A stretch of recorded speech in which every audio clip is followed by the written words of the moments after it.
إله الناس من شر الوسواس الخناس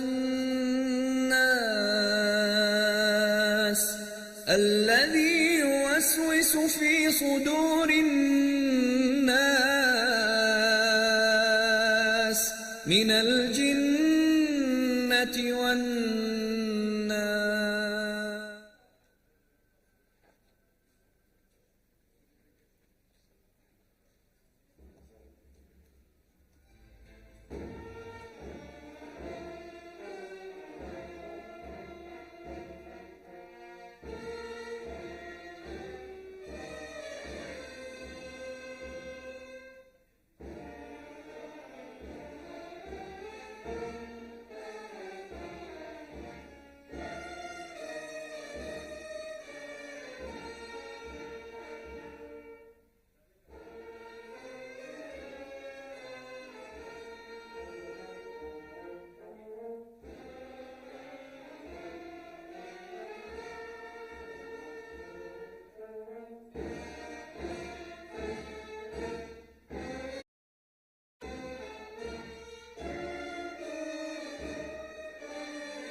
Bismillahirrahmanirrahim.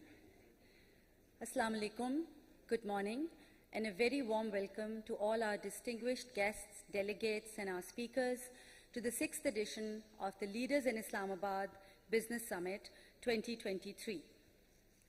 I am Rabia Ahmed, Director and Chief Operating Officer, Nutshell Group. I, along with Shaha Tariq, Head of Content and Storytelling, Nutshell Communications, will be the summit moderators for today and tomorrow. This year marks the 6th edition of Pakistan's biggest and most sought-after corporate event. Leaders in Islamabad Business Summit is jointly hosted by Nutshell Conferences Group and Martin Dow Group in strategic partnership with the Overseas Investors Chamber of Commerce and Industry and Unity Foods Limited. The co-hosts and partners of Leaders in Islamabad are thrilled to have the movers and shakers of Pakistan's business and corporate sector, the public sector, the government, and the intelligentsia from across Pakistan and around the world. Leaders in Islamabad was started in 2017 by Nutshell Conferences Group and Martin Dow Group. It has, over the years, become a formidable and powerful brand. With the exception of the COVID-ridden 2020, Leaders in Islamabad has been getting together strategists, thinkers, innovators, and policymakers every year.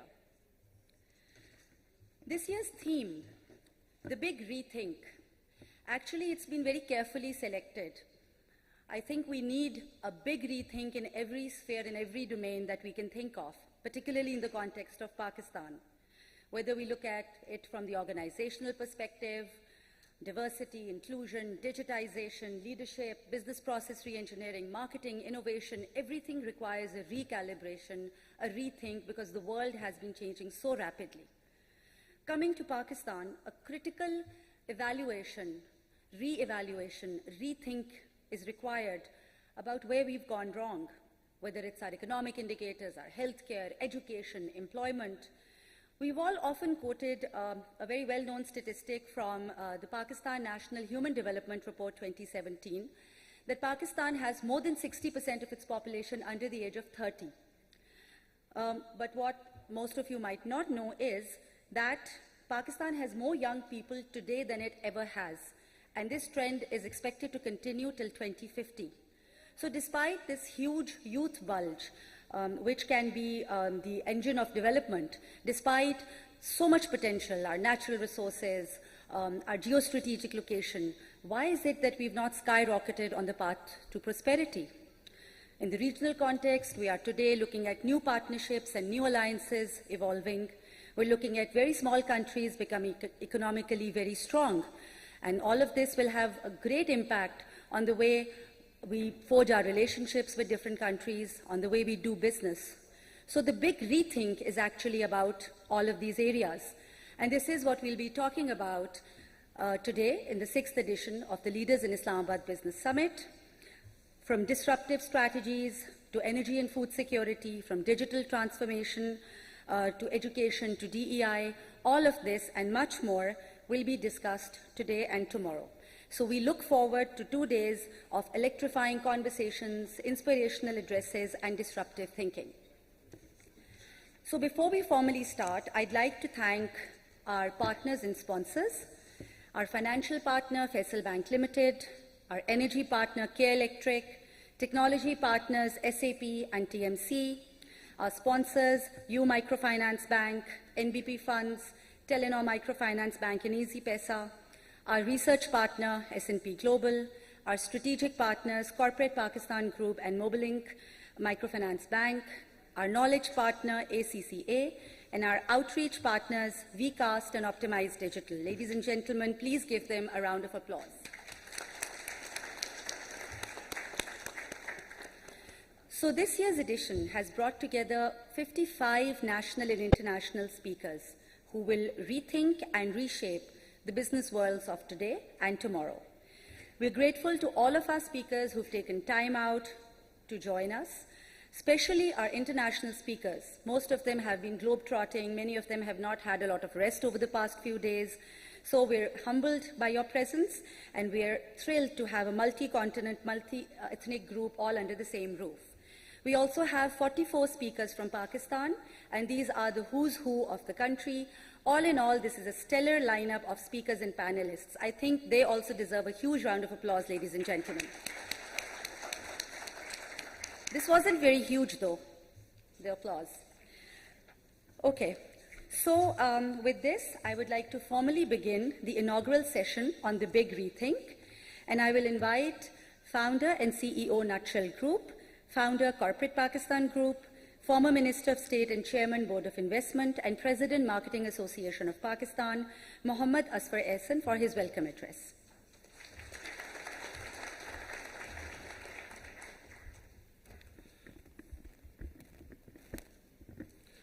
Thank you, Rabia. Bismillah ar-Rahman ar-Rahim. Assalamu alaikum and very good morning. I'm very grateful to all the speakers and delegates attending the inaugural session of the 6th edition of our Leaders in Islamabad Business Summit. 7 years back, we initiated this summit in a strategic partnership with Martin Dow Group and with my mentor, late Javed Akhai Saab. Only 1 year we missed the summit because of the COVID in 2020, where we were hosting over 200 foreign delegates. We issued 200 plus visas, and this was supposed to be on March 10 and 11, 2020. But on March 3, we decided to postpone the conference because of the global lockdown. And this was the most painful but the right decision. In last 5 editions, we hosted 4,500 delegates and speakers from over 32 countries. Martin Dow and Nutshell decided to host and curate an event where we should engage the global community. And in the last 5 editions, we did our best to engage the best speakers, investors, professors from different universities, and the thought leaders from around the world in Pakistan. Islamabad is the federal capital, one of the most beautiful federal capital in the world. And this was our venue for this annual event. And gradually, step by step, we are moving on. and hopefully from next year, we will again host a large number of foreign delegates in our conference. 3 weeks back, we were also thinking to postpone this specific edition because of the situation, the political situation here in this country. But later we decided to continue with a less number of foreign delegates, but with the large community of Pakistan, because continuity, I believe, and we all believe, is the key for the game. Continuity is missing in our estate, the continuity of policies, the continuity of leadership. So I'm grateful to the Martindale management and my younger brother, Ali Akai. Both of us and our teams, yearly basis, we are collaborating, and we are committed to transform this annual forum as one of the best forums in the region, the Central Asia, South Asia, Middle East, ASEAN. And there is a potential of Pakistan, because when we hosted 60 speakers and foreign delegates in 2019, they all became ambassador. My friend Jimmy is here. This is his second time here in Pakistan. He's here from Seattle. And he's also promoting Pakistan when we hosted him, and he's now the big ambassador. I'm also grateful to our platinum partner, the Unity Foods, who are doing excellent work, and they are focusing on food security in Pakistan. Their plans are very aggressive, and they are on the right direction. And in the next 2 or 3 years, you will experience about their progress and their contribution for Pakistan. I'm grateful to my friend, the CEO of Unity Foods, Farooq Amin. Unfortunately, he's not here due to some personal reasons, but I'm grateful to Farooq and his team for collaborating with us for this 6th edition. My dear friends, my welcome address is actually only an opening thought. I'm mostly focusing on acknowledgements, and there are brilliant speakers from Pakistan and outside for next 2 days. So I don't want to talk much, but I want to focus on 3 or 4 areas which are my learnings.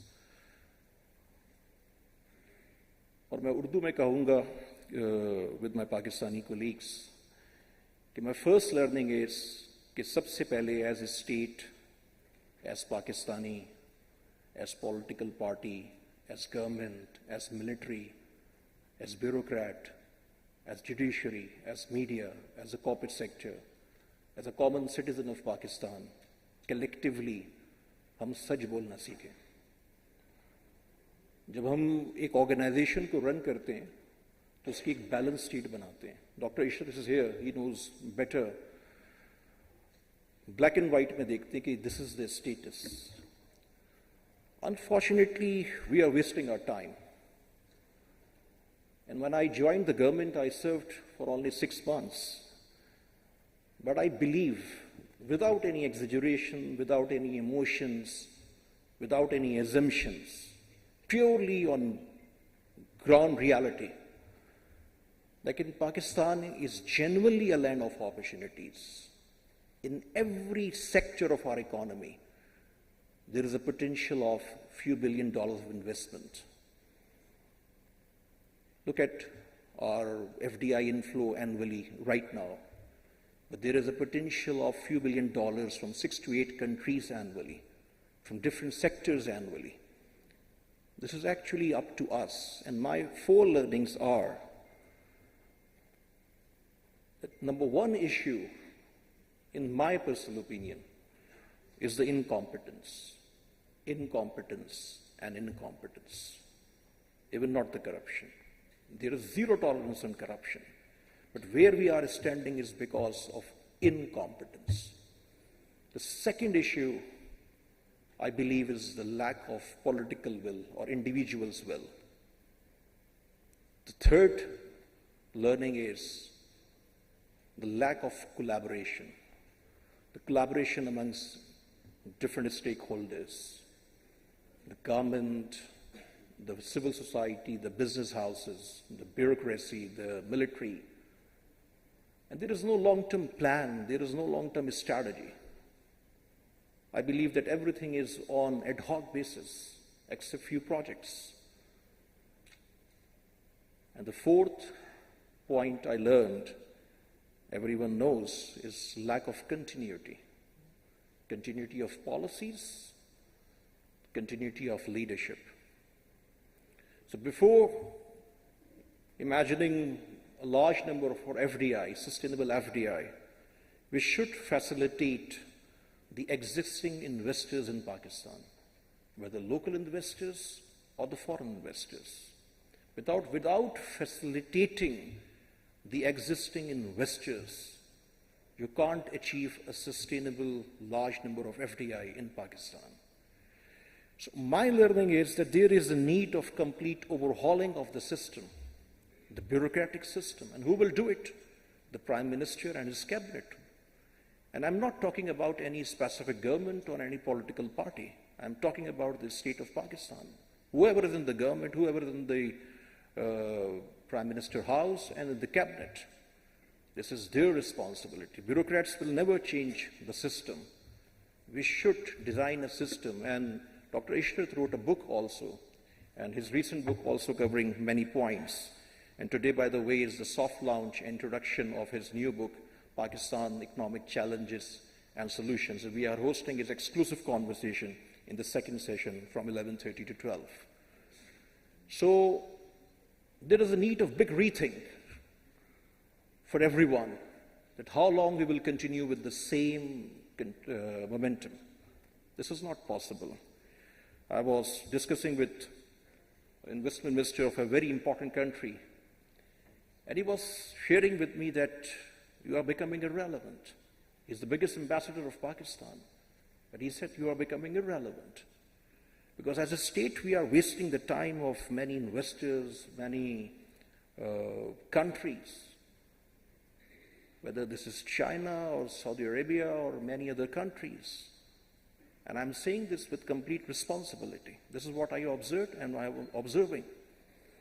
So, election se kaam nahi banega sirf. After elections, there will be a new government. But another pain point for me and for everyone, and this is my very critical observation, that as a nation, whether we are in corporate or in the government or in any sector, we are habitual for the average performance as a nation. So after election, there will be another government. But after 2 years or 1 year or 3 years, we will be again at the same position. So this country needs a long-term plan, economic plan, the investment plan, the plan for education, the plan for healthcare, the plan for climate, the plan for judiciary, a complete overhauling of the bureaucratic system. Otherwise, we will face the same music again and again and again and again. But in this rapidly changing world, this is not possible for us to sustain after a few years. So next 3 to 4 years are extremely important for us. There is a need of big rethink for all of us. If we really want to prosper, because I believe, after sharing all the critical feedbacks, this is a country which is best for any investor in the world. It's up to us how we will leverage. We should study small countries like Uzbekistan, Kazakhstan, their investment strategy, how they are transforming, the Saudi Arabia and many other countries, the ASEAN countries. Again, there is a need of big rethink. So हमें अपनी जात से बाहर निकलना होगा, हमें मैं से आगे बढ़ना होगा, हमें हम की बात करनी होगी. As a nation, there is a need of collaboration amongst the political stakeholders, with the military leadership, the bureaucracy, with the judiciary. Isolation में काम नहीं चलेगा. This is my learning. And this is not a lip service, this is not a talk, but this is the ground fact. कब तक हम ये सब तमाशा देखते रहेंगे? Another point I want to highlight, and I'm sharing this point on continuous basis, that the biggest threat to Pakistan is not India or Israel or any external force. No, never. That today, the biggest threat to Pakistan is over 25 million kids out of a school. We are not providing them education or the vocational training. Today, the size of Pakistan's population is around 250 million. And by 2047, this will be over 400 million. And out of 400 million, around 65% population will be under 30 years of age.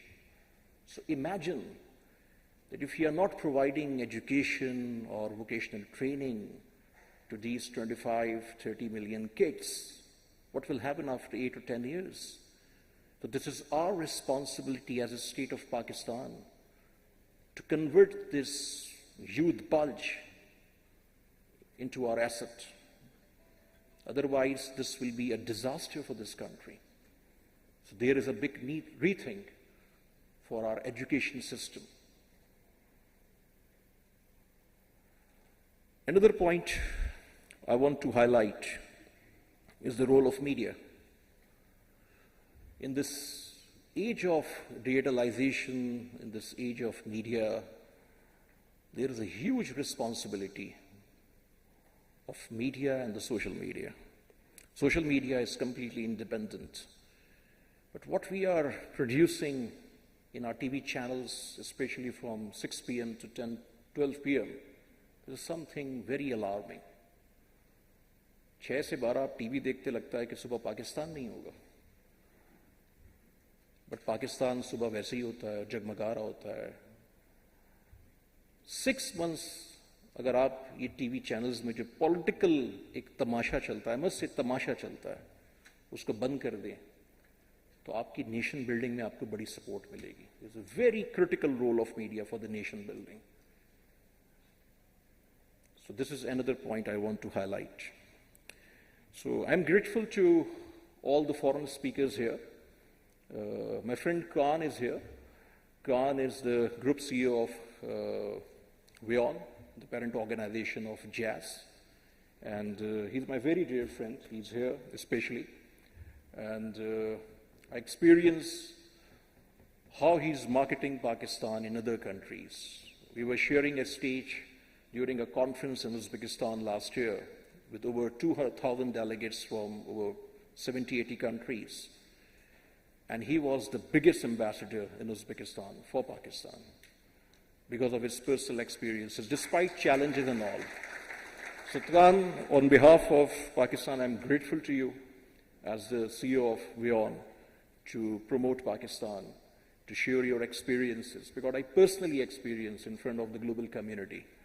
I'm grateful to Jimmy, I'm grateful to Faisal, I'm grateful to all my friends who are here from outside. Despite all the challenges, this is a country of 250 million people. Pakistan is not a short-term market for investment. This is a long-term market. But this is still an ideal market. And there is a realization here, the debate is started.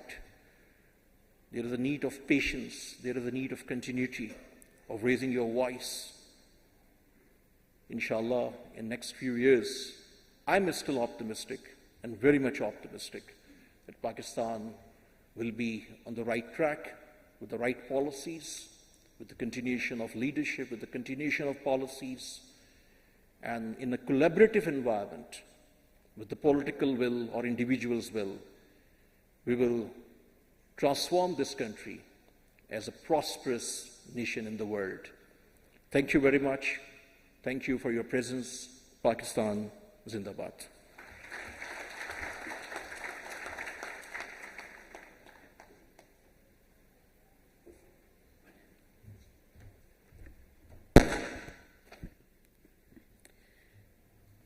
So thank you, Asfar, for leaving us with some thoughts, some points to ponder.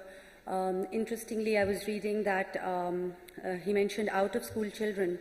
So not only do we have the second highest number of out-of-school children in the world, boys have been outnumbering the number of girls at every level and every stage in education. So I think the inclusion of the girl child is another very important area. The best thing that Asfar said, and I quote, "Main nahi, hum ki baat." Not me, but us. So after that, we will be hearing from Mr. Ali Akhai. Ali is a philanthropist who's deeply focused on improving the standards of healthcare, education, and environment. He leads the 6th largest multinational pharmaceutical group in Pakistan with 2 healthcare companies in Europe, into expansion with worldwide partnerships, talent development, and industry influence. Ali was selected as a young global leader by the World Economic Forum in 2023, and incidentally, he was the youngest young global leader from Pakistan in that year. So with this, I'll request Ali to please give his opening remarks.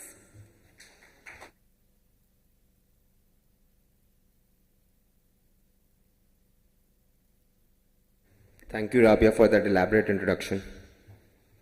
Assalamu alaikum and greetings to our guests, distinguished leaders, and dear friends. I welcome you all to the 6th edition of Leaders in Islamabad Business Summit 2023, The Big Rethink. In a world that is constantly evolving, where change is the only constant, it is crucial for us leaders to embrace the concept of rethinking and adaptability. We live in an era of unprecedented opportunities, and the way we work, communicate, and even think has undergone significant transformation. And yet, many of the problems we face today require more than just incremental improvements. They demand a fundamental shift in our mindset, a big rethink. I look at the futuristic trendsetters like Elon Musk, who have transformed the auto industry via EV transformation, communication via satellites through Starlink, and now is backing OpenAI with ChatGPT. Similarly, Mohammed bin Salman's bold vision initiatives under the umbrella of Vision 2030 have captivated the world. Central to this vision is the remarkable Project NEOM. With its futuristic approach and commitment to sustainability, NEOM promises a blueprint for the cities of tomorrow. It envisions a thriving hub of innovation, technology, and lifestyle, harmoniously integrating economic prosperity and ecological balance. The impact of such ambitious projects extend far beyond the borders of Saudi Arabia. They present immense opportunities for the rest of the world. The big rethink also invites us to collaborate and seek diverse perspectives. As leaders, we must actively engage with individuals from different backgrounds, cultures, and disciplines. It is through these interactions that we can gauge fresh insights, challenge our assumptions, and develop innovative solutions to complex problems. At Martindale, our journey has not been short on innovation and creativity. The COVID-19 crisis helped Martindale to gain the strength of digitization and work on creating a flexible working environment to improve mental well-being. Moreover, it helped us to expand our outreach and make it more inclusive, introducing new initiatives while continuously ensuring support for each employee in terms of individual concern. If continuity of work was a priority, the health and comfort of the team topped that. We have continued with the work-from-home policy even post-COVID-19 to maintain smooth functionality. To further facilitate the team at work, we are now deploying an AI bot, RPA, robotic process automation, to do redundant manual tasks and bring more efficiency to our day-to-day operations. The aim being to replicate the keystrokes and digital processes on auto and enable them for the teams for better creative and productive time. we are continuously working to make Martindale and Pakistan a more efficient and inclusive workplace by being open to evolution and great changes. This openness is inspired by the ideologies of our founding chairman, Mr. Muhammad Javed Akai. His legacy is the force that has summoned global leaders to Pakistan for the big rethink. We extend our gratitude to Asfar Ehsan for co-hosting this remarkable event. Finally, I believe we should all embrace the big rethink with open minds and courageous hearts. Let us remember that it is not confined to mere imagination but demands action. Together, we can dispute the norms, envision a brighter future, and seize the infinite opportunities that lie ahead. As we embark on this journey of transformation, we must keep in mind that change begins with each one of us. Thank you and have a wonderful summit.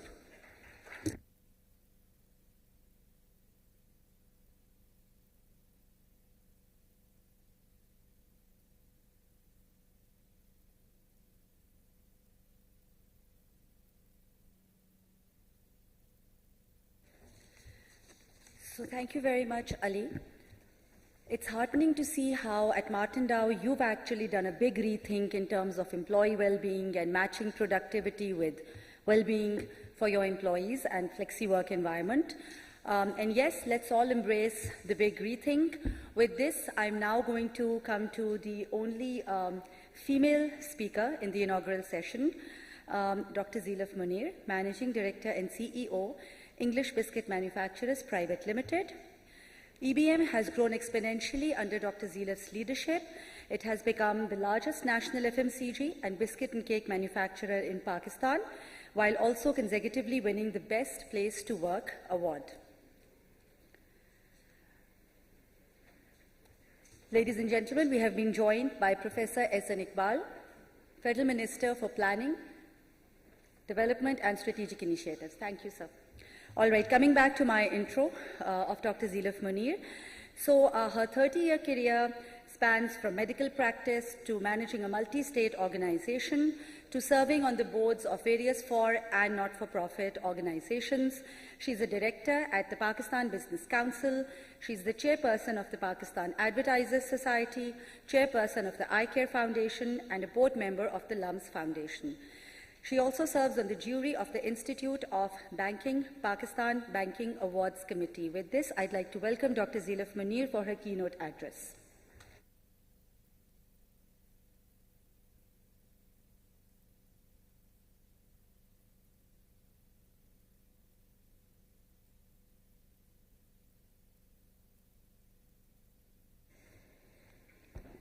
Assalamu alaikum and good morning, and a very warm welcome. I'm honored to be speaking at the 6th Leaders in Islamabad Summit. Thank you, Asfar, for inviting me to share my thoughts at this august platform.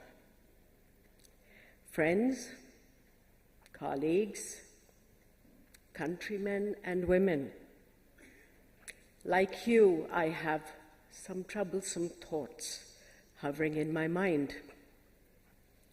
Thoughts of despair with rising inflation and contracting economy.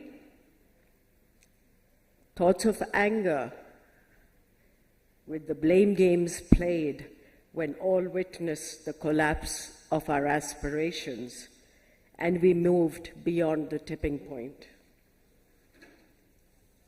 I recently read in a local newspaper actually, that a court doctrine in a neighboring country states that capital punishment is for a crime that shocks the collective consciousness of society. There is no association or pun intended at all here. The only reason I quote this is today we should be in a state of shock of the collective consciousness of society. And I do not believe there is any punishment ordained on us. I believe it is a collective failure and requires a collective rethink.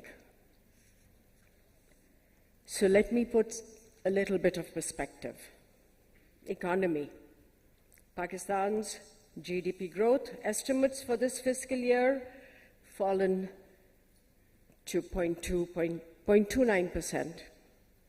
A contraction in industrial activity and concern of an economic default ahead, cutting the nation's forecast even further. There is flight of capital, financial and human. Food and agriculture. This slowdown has affected all sectors, including agriculture, stunting its growth, exacerbating food scarcity, and rising prices. In spite of our ability to grow crops in abundance, Pakistan imports wheat, which has surged. Human resources. There is a brain drain, and the female workforce participation stands at just 26%. Education. 22.8 million children aged 5 to 16 are out of schools. A resounding 44% of the children in this age group. Health and nutrition status. The consequence of malnutrition costs Pakistan US $7.6 billion, or 3% of its GDP annually. 51% of women and 16% of males, many of whom hold professional degrees. Technology, in spite of our position as the fourth largest freelancing base in the world, our rising inflation and depleting supply of technology will either slow down or cap the growing market. Climate change.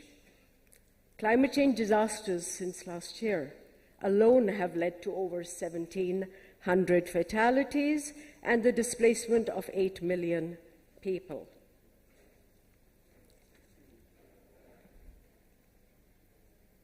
Pakistan, a land of immense opportunities, yet it has been in a quagmire for decades. Nonetheless, we have persevered against all odds, and that's what I want all of our esteemed visitors from abroad to have faith in. Due to our resilience and our fighting spirit that makes us who we are, truly Pakistani.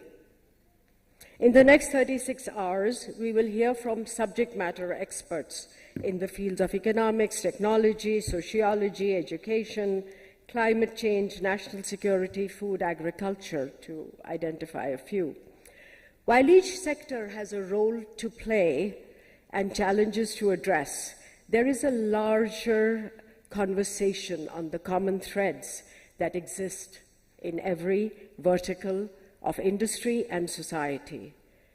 They relate not to what aspect of the specific rethink, but the why and how, necessary to enable the achievable, tangible change.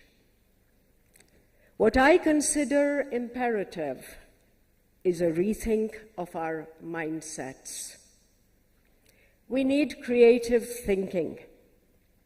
We need to move from the rent-seeking to expanding horizons and product lines. We need to address the elite capture and envision collectively growing even more by growing the markets and economy for all. A rethink on the entrepreneurial mindset within, a rethink on our workforce, and to counter the massive brain drain, a rethink on the larger societal role of our sectors. We are in uncertain times, standing at the crossroads of total economic, political, and social collapse. where history is holding its breath, wondering which way to go. We can choose to rise, to redefine ourselves, to rise as the phoenix does from the ashes, or to succumb to the weight of our challenges, leaving the 220 million people in despair. One road leads to us losing all hope, and the other, less traveled road starts from the place of hope. And this is what we want this gathering to be. As a Pakistani business leader and as a Pakistani leader, I refuse to go down with the ship. I know that together we can raise the sails, chart the course, and reach our destination. We have 220 million others with us on this ship. This requires an all hands on deck, all 220 million pairs of hands, heads, and hearts.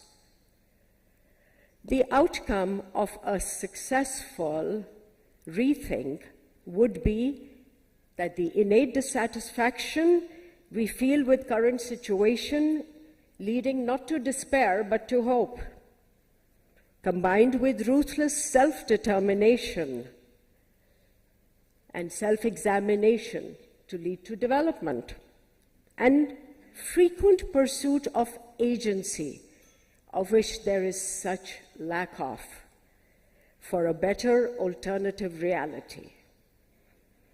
Given the country's context, can there be a more apt subject than the big rethink for all of us gathered here today?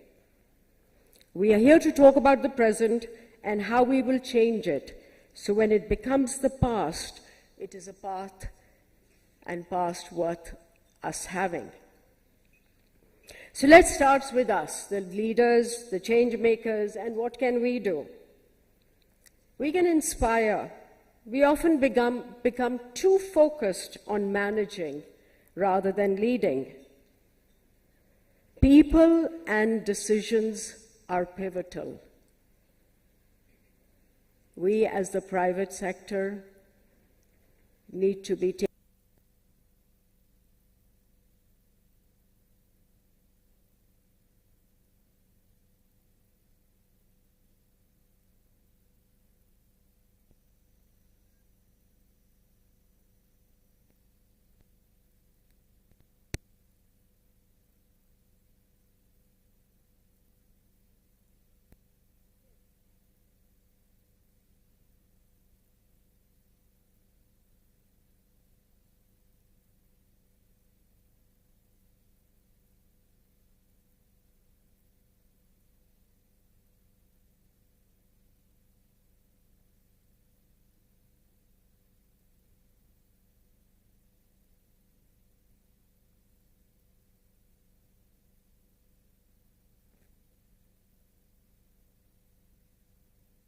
have new technologies, pushing boundaries and promoting collaboration. As successful companies become role models, others follow suit, creating a spillover effect that makes innovation the norm. This culture attracts investments, creates jobs, and fuels economic growth. This spillover reaches the tech-reliant sectors, boosting productivity and competitiveness. So imagine all that we can do with what we do have in our hands, which is if we rethink the way we lead in whatever we do.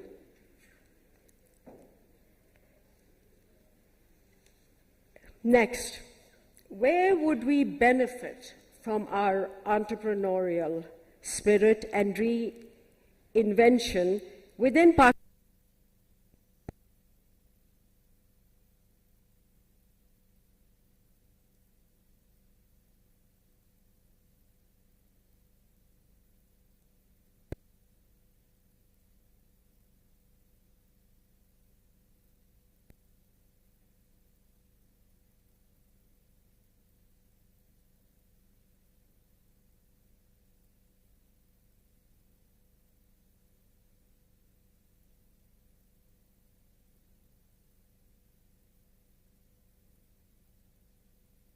shaping best practices, and prioritizing sustainability, fostering collaboration is key. Research institutions, government and private sector entities, and farmers must unite their efforts. Precision agriculture, smart irrigation systems, crop diversification, and would help to safeguard our environment. Moving to human capital, creating organizations that become best places to work through focus on skill and resource development, retraining talent to counter the brain drain. Just think about it from the perspective of what is happening right now. Your middle management, अगर किसी की 7 लाख रुपए की तनख्वाह है, वो $2,000 भी नहीं है अब. What are we fighting against? Look at what we have to deal with from what is happening from within where we operate from. We have to be doing more to be able to not only retain the talent that we have, but inspire them to be becoming part of the solution by empowering them, by giving them the space and the hope that, yes, together we will be able to turn this around. I would have liked to also, I see I don't have much time left. Is that what the time is? I was going to speak about contribution of business in society for successful, sustainable business. This goes beyond the obvious value creation in goods and services, labor, wages, and tax. The value flows from corporations to households through 8 different pathways, thus creating multiple ripples in the economy and society. Conscientious creation of positive societal narratives, media ki abhi baat ki Asfar ne, and communication by advertisers, all of us sitting here, something we are actively working on even through forums like PASS. This is the first step to be inspiring behavior change in society, where positive societal narratives and purpose-led communications by advertisers can be playing its role. I would like to touch upon what, of course, is very near and dear to my heart,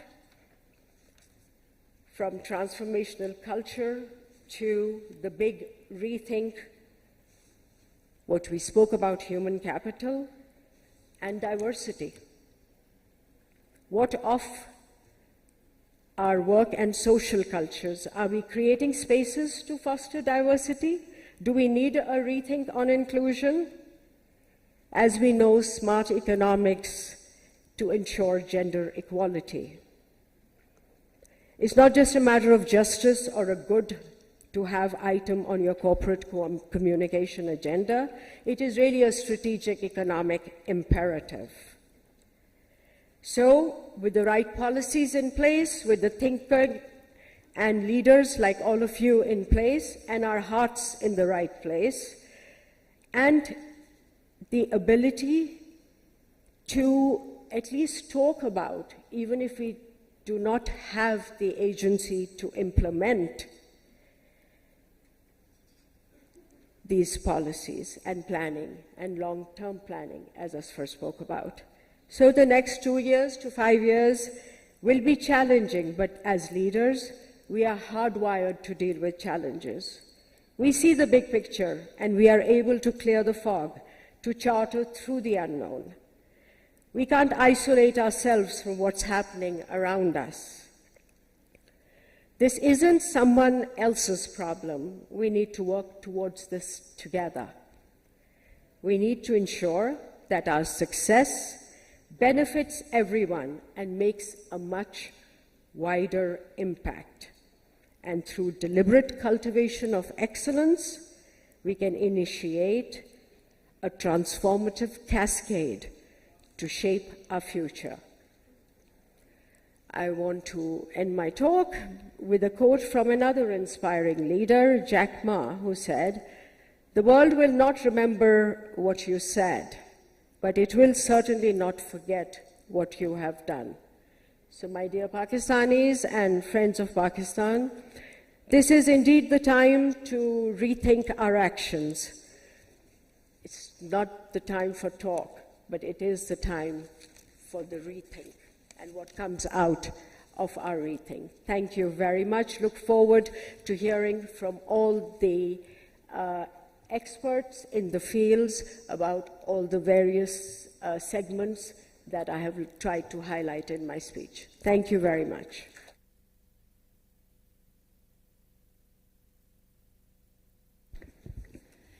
Thank you very much, Dr. Zilaf, and I do apologize for the glitches. Hopefully we won't have any more of them. The big rethink which has to be embraced, there were a few points in Dr. Zilaf's address that particularly got my attention, particularly talking about the societal role of all industries and all sectors, and also that all the thought leaders and change makers are actually part of this summit. Everybody's here. So what's stopping us now from taking that huge leap of faith with all 220 million pairs of hands on deck? So with this, I'll move to our next regional keynote speaker. I would also like to request all our worthy speakers to please take between 12 and 15 minutes so that we can conclude this session on time, as time management is obviously something that we all have to do together. So it is my pleasure to introduce Faisal Rahman Saab, Managing Partner, Middle East, SoftBank Investment Advisors. He's worked at the Deutsche Bank for nearly 2 decades. He has more than 2 decades of corporate finance experience. He's worked in Warsaw, London, Sydney, Dubai, and Riyadh. Faisal Rahman has worked in equity capital markets, mergers and acquisitions, leveraged debt capital markets, and cross-product securities origination. We're looking forward to listening to Faisal Rahman Saab.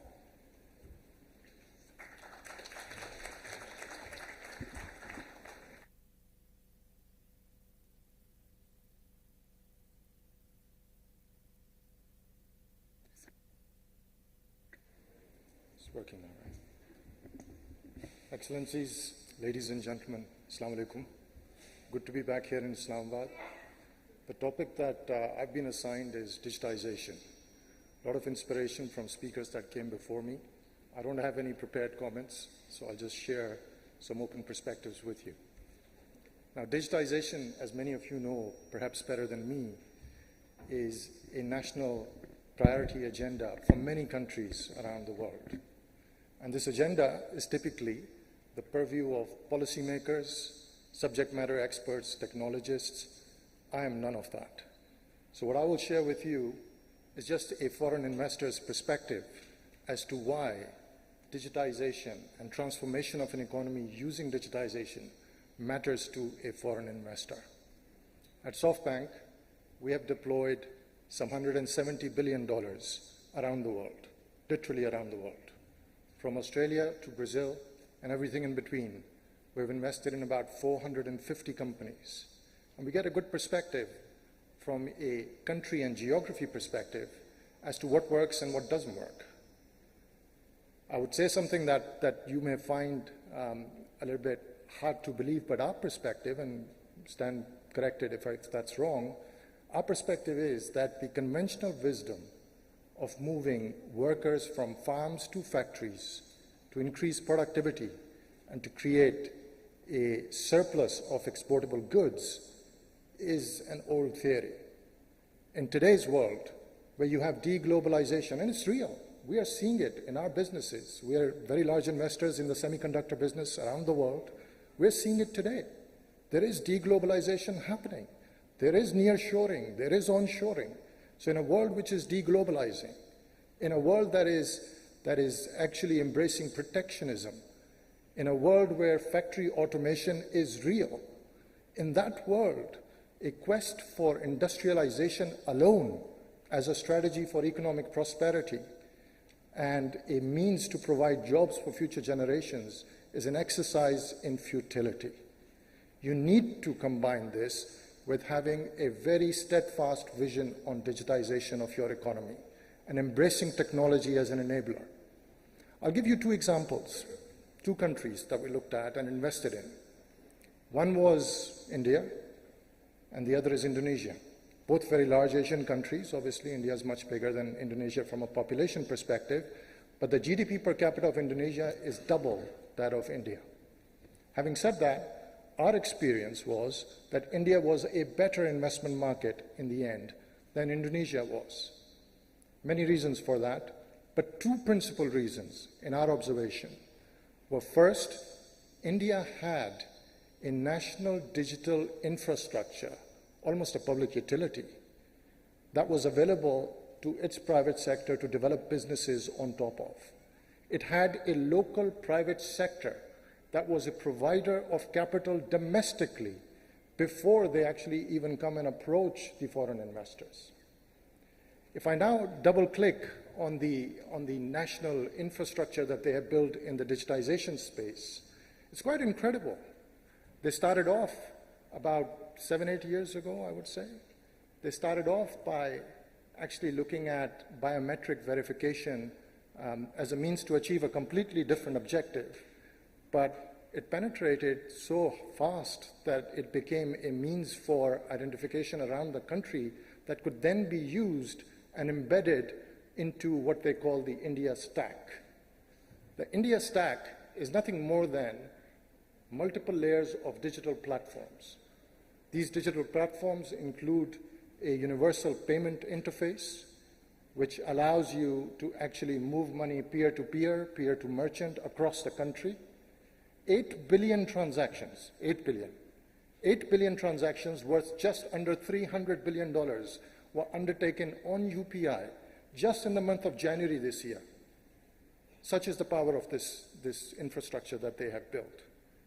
Then they have another layer which enables you to store all your identity documents, marriage certificate, birth certificate, college degrees, et cetera, all of that into what they call the digital locker.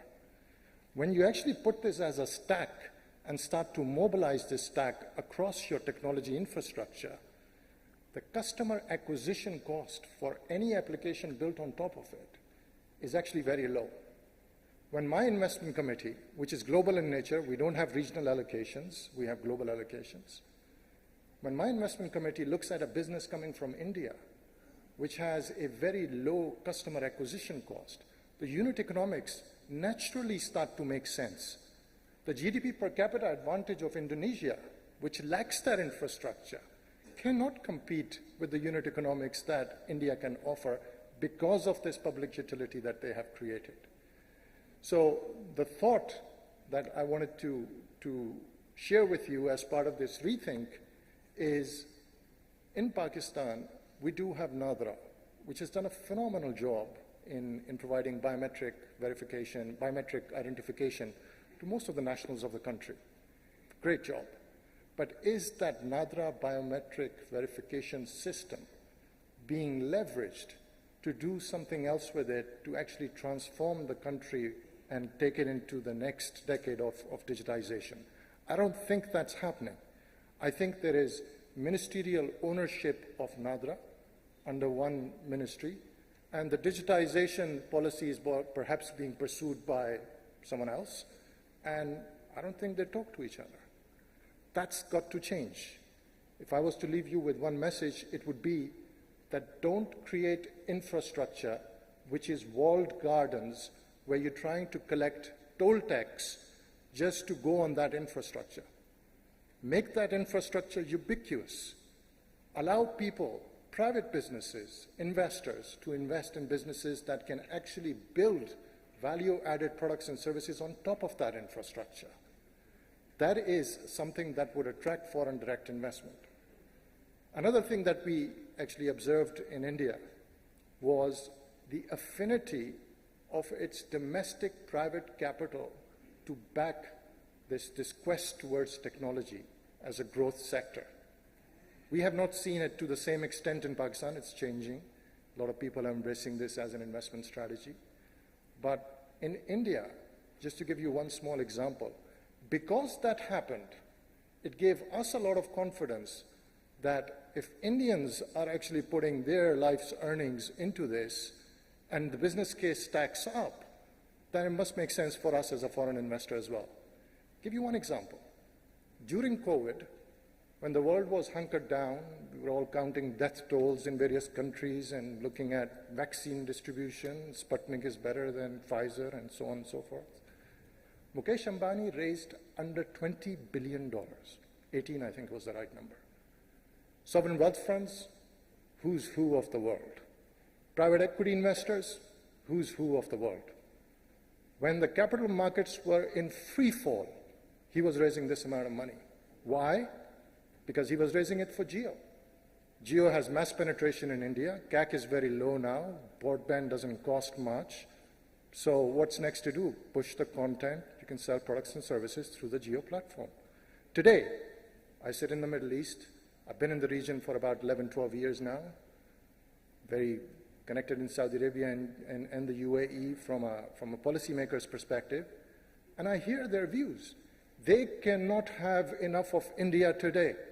They just cannot. They see such huge potential in that country. So enough of India. In our rethink, we should embrace technology as a growth driver for our economy. If you look at the private sector in Pakistan, I interact with a lot of startups from here that come to raise capital in the UAE. It's quite encouraging to see that the entrepreneurial spirit exists in Pakistan. This needs to be backed by domestic capital. This needs to be backed by consistent long-term vision and policy framework. So I leave you with that thought and switch gears a little bit. I heard prior speakers talk about artificial intelligence. We're big investors in artificial intelligence, and whilst we've been pursuing this mission for the last 5, 6 years, you know, what's happened with GPT and OpenAI has really woken the world up. And I remember the days when GPT 3.5 actually was sent to take the medical exam and the law exam, and it actually failed both. A few months later, it not only passed both with GPT-4, but it was top 10% of class. So what's the point I'm making? The point I'm making is that generative processing technology is here. It's going to be a paradigm shift. Just like in 1995, the world saw the internet. If you look at the top 5 companies in the world today, one of them is Saudi Aramco. I think it's number 2 or something. The other 4 are all technology companies. They were not top 5 in 1995. They're all top 5 today. So generative processing technology will build the companies of the future. If you actually look at the whole stack, the entire OpenAI stack is the result of the work of some 400 engineers. 400. A few $100 million spent. So not big money. And this is what they have achieved. What we're seeing now is an arms race for capital. $10 billion has been invested into OpenAI by Microsoft. This is just a start. Google has its own mission. When this arms race starts, companies that plug into OpenAI will be the winners. Companies that try to sidestep this technology and continue in their old ways will actually eventually lose out, and this will not be a very long transition. This also is such a pervasive technology that it will have societal consequences for society. Factory automation, when you've actually got real-time feed into bots from GPT technology, will actually enhance that factory automation to levels that we've never seen before. So it will probably eliminate blue-collar jobs, and therefore we should not have an economic policy that relies on blue-collar wage cost differential as being our only competitive advantage. If we cannot improve productivity, if we cannot embrace technology, if we cannot benefit from OpenAI's ChatGPT and the developments in generative processing technology going forward, we will actually need to do another rethink in 5 years, and the world will be a very different place. So my humble submission to you, thank you, I'm almost done. My humble submission to you is to reflect on the policy frameworks that you have in place, and also reflect on the economic realities that you have. I'm not against industrial policy. That's not the mission I'm on. All I'm saying is, in a country that's constrained by foreign exchange reserves, the journey from import capex for machinery and export dollars is a long journey. Do we have time and resources for that journey? Or do we want to actually divert some of the resources, not all of them, some of those resources towards developing the domestic technology agenda such that we don't have to first spend that much time leveraging that investment, and second and most importantly, we actually have some diversification of our economy and get assimilated into the rest of the world in the direction it's going. Thank you very much for listening to me. Thank you.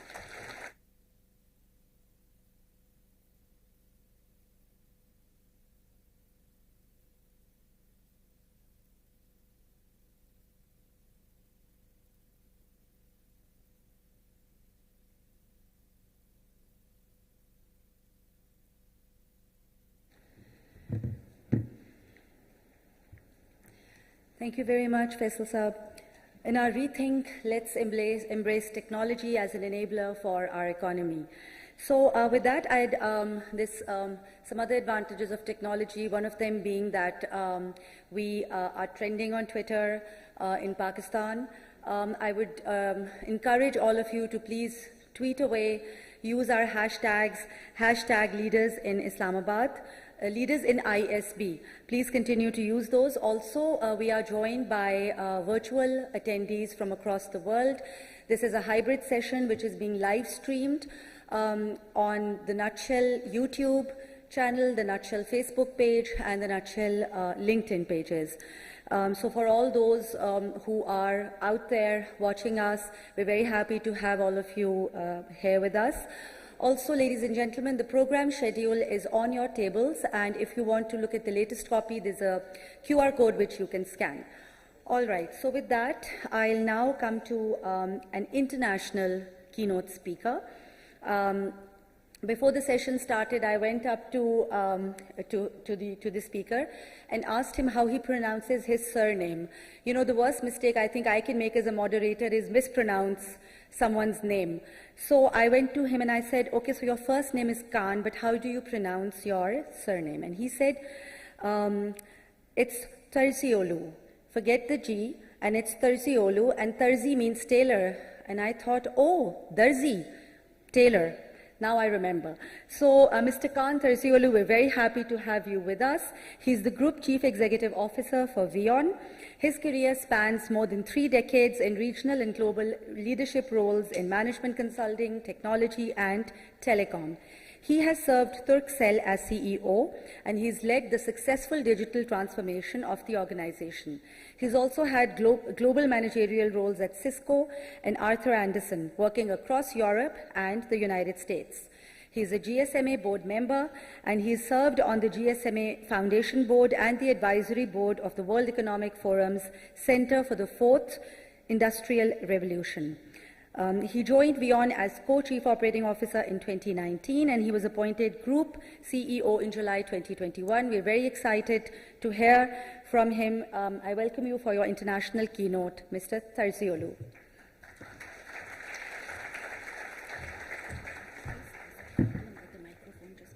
Okay, very good. Assalamu alaikum, Bismillahirrahmanirrahim.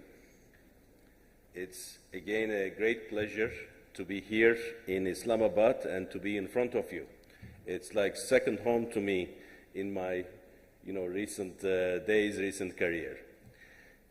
My dear brothers and sisters, I would normally start talking about a short tour of all the great developments in technology that makes me to start my day every day at 5:30 a.m. for the last 33 years.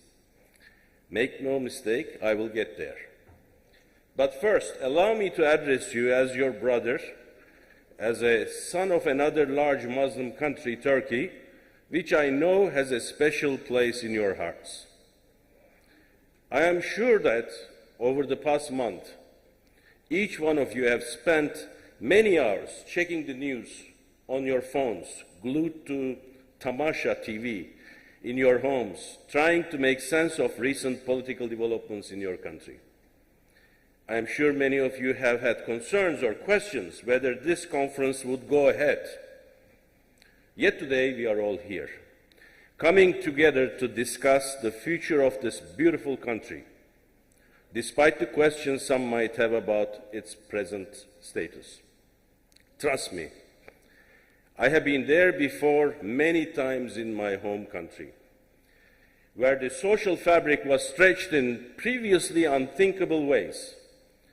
My 2 cents, what keeps us together as nations in these difficult days, is the ability to imagine a better future together.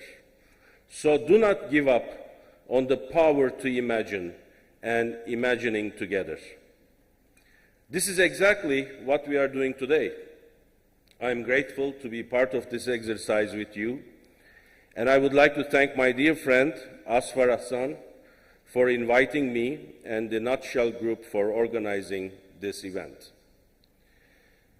Honorable Minister, distinguished guests, what is the biggest story in technology today?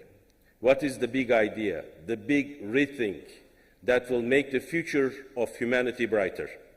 Electric cars, a morally responsible social media app, generative AI. I think the previous speaker gave some amazing food for thought for all of us. There will be many answers, and almost any answer you might have will lead to the same issue: the power of digitalization and the fact that Pakistan is a data-producing country. Allow me to share some numbers with you. What is the secret recipe for creating prosperity, eradicating poverty? Increasing the productivity. If you increase productivity 1% every year, it's going to take you 70 years to double the prosperity and richness of individuals in your country. If you increase productivity by 3% every single year, it's going to take you 28 years. 5% brings it down to 14 every generation. Frankly speaking, there has been disruptive technologies in the last 100 years where these percentages of growth were challenged by magnitudes of step functions: steam engine, electricity, internet. And I agree with the previous speaker that what happened in December 22 with the launch of generative AI, we will be facing another opportunity of increasing productivity by magnitudes of today's facts. Please keep this in mind as you rethink about your future, because each one of you are the changes of agents, and we are here to create prosperity for our people. According to United Nations, 2.9 billion people in the world, in other words, 37% of the global population, have no access to internet.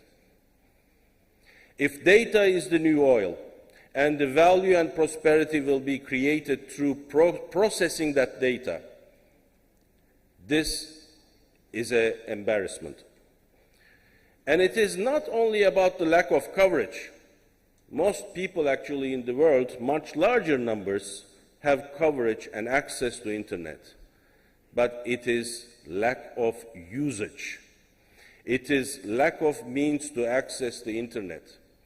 It is the prohibitive costs of smartphones and devices. And it is prohibitive costs of accessing the technology. In other words, we are putting people behind in an era where actually productivity will be driven by creating data, processing data, creating services that will drive the future productivity levels of the industry. If 5 years from today, we are not able to put an augmented intelligence next to every single person, within companies, for the industries, we will be missing a huge opportunity. You may not be familiar with the company name Vion, but I'm sure when I tell you that we touch 1 out of 2 people in Pakistan through our brands like Jazz or Jazz Cash or Mobilink Bank or Tamasha, you understand what we can do for progressing this idea further. We need to work together to accelerate the digitalization of Pakistan and to reduce the usage gap. We are not doing well on that front. Pakistan is one of the countries where accessing internet is taxed in a disproportionate way. Having access to smartphones or other smart devices also is facing significant taxes. And I know this is coming from somebody who couldn't drink coffee because coffee was too expensive to import. Human minds and human beings are very versatile. You find ways of roasting chickpeas and drinking coffee instead. We passed those days in Turkey as well. I am sure you will do very well and thrive if you can work together. But let's not forget the fact that the 250 million people today in Pakistan, 400 million people in the next couple of decades, it is our chance to make sure that every single one has an augmented mind that will work for the future and the richness of this country. I want to mention a couple of things which are dear to my heart, and I'm sure it is dear to some of my colleagues here. Amir Ibrahim runs and oversees all of our operations in Pakistan. He will be on the panels later on, from telecoms business to entertainment business to financial services. Gazanfer here, who is proud to process 6% of Pakistan GDP through Jazz Cash and Mobilink Bank. I'm really happy to see them to be here participating in this rethinking. But I think it's important for us to define and have a roadmap for every single industry, from telecoms as well, but not limited to that. Digital financial services is the only way to bring financial services to the underserved populations in Pakistan. We need to not only bring entertainment, but focus on education and make sure that every single person, I heard today 35 million people not having access to the schools, little children, our future, has the ability to interact with the generative technologies. I don't call it artificial intelligence, it's augmented intelligence. Let's realize the fact. It's going to be part of our lives. The ones who have access will have a chance to survive and thrive. The ones who don't have an access will just become replaceable. And we are in that fight all together. That's why I would like to see, Amir, yourself putting #1 priority to make sure that Urdu language becomes a leader and pioneer in embracing the generative technologies for this country, and making sure that the farmers in Pakistan do have access to that augmented capability. Teachers in Pakistan have the same capabilities to teach the kids, and every single person becomes much more capable by embracing these technologies. Don't be afraid of artificial or augmented intelligence. Organic stupidity is what causes the biggest pain in this world. Let me also share a couple of thoughts. I told you, Pakistan is a data-creating country. Please make sure that data sovereignty will be on the high agenda items of whoever will be the future leaders of the country to manage. Pakistan's data has to stay in Pakistan. Pakistan's engineers need to process that data to convert it into digital services, generative technologies that will create the next wave of wealth in this country. That's what we are trying to do with investing in data centers. That's what we are trying to do, investing in software engineers, making sure that we keep our customers' data in Pakistan. We create jobs for engineers. We pay taxes in the country. Please make sure that you stop looting of your data by people who have no stake in the game. We have to build a broader digital ecosystem, and we are committed, not half-heartedly, fully being a Pakistani data contributor. So please allow me also a couple of words on the importance of 4G for all, not 5G for few. Less than 3% of mobile phones you have today have the ability to serve 5G. Let's forget about this vanity. Let's make sure that every single Pakistani has access to mobile internet and does not use it to play Candy Crush. Use it to drive its personal development, corporate development, productivity. And let's make sure that we as leaders make everything possible that we pioneer the next wave. Next wave will not involve, large production facilities. It's going to be all about utilizing the available technologies to drive higher quality of life for our people. I want to thank you all for listening to me today, and I hope this conference will be very productive and will bring you together to fight for your future. Thank you very much.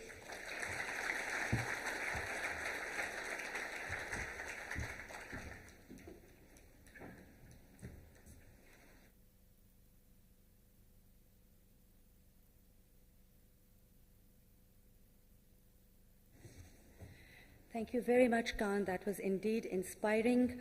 I would like to particularly mention that Khan was supposed to join us in February for the Future Summit, which we had in Karachi. But owing to the natural calamity that struck Turkey at that time, he was unable to join us. I do want to say, Khan, that we observed a moment of silence to pray for everybody who lost their lives. Of course, all the Turkish friends are for us Kardesh. Also, I'd like to mention that we've heard Amir mention a number of times how he also supports 4G for all and not 5G for a few. So the same thought resonated from Khan as well. And particularly the thought that we should be using 4G to drive development and inclusion and also to play Candy Crush. Yes. So with this, I'd now like to introduce our guest of honor, Professor S.N. Iqbal, Federal Minister for Planning, Development and Special Initiatives. Professor Saab has served as Minister for Interior from 2017 to 2018. He's also served earlier as the Minister for Planning from 2013 to 2018. He has strong expertise in professional business development with a special focus on leadership and development. As Minister Planning, he's worked on several initiatives, including flood relief programs and gender equality projects. He's also been working extremely closely with the planning and implementation of the CPEC project. He's penned several policy papers in the domain of strategy, planning, and business development. He's also been writing for newspapers like The News, International, and Express Tribune, and also served as a professor of management at the Muhammad Ali Jinnah University, Islamabad. So it is my pleasure and honor to request our guest of honor to please deliver his address.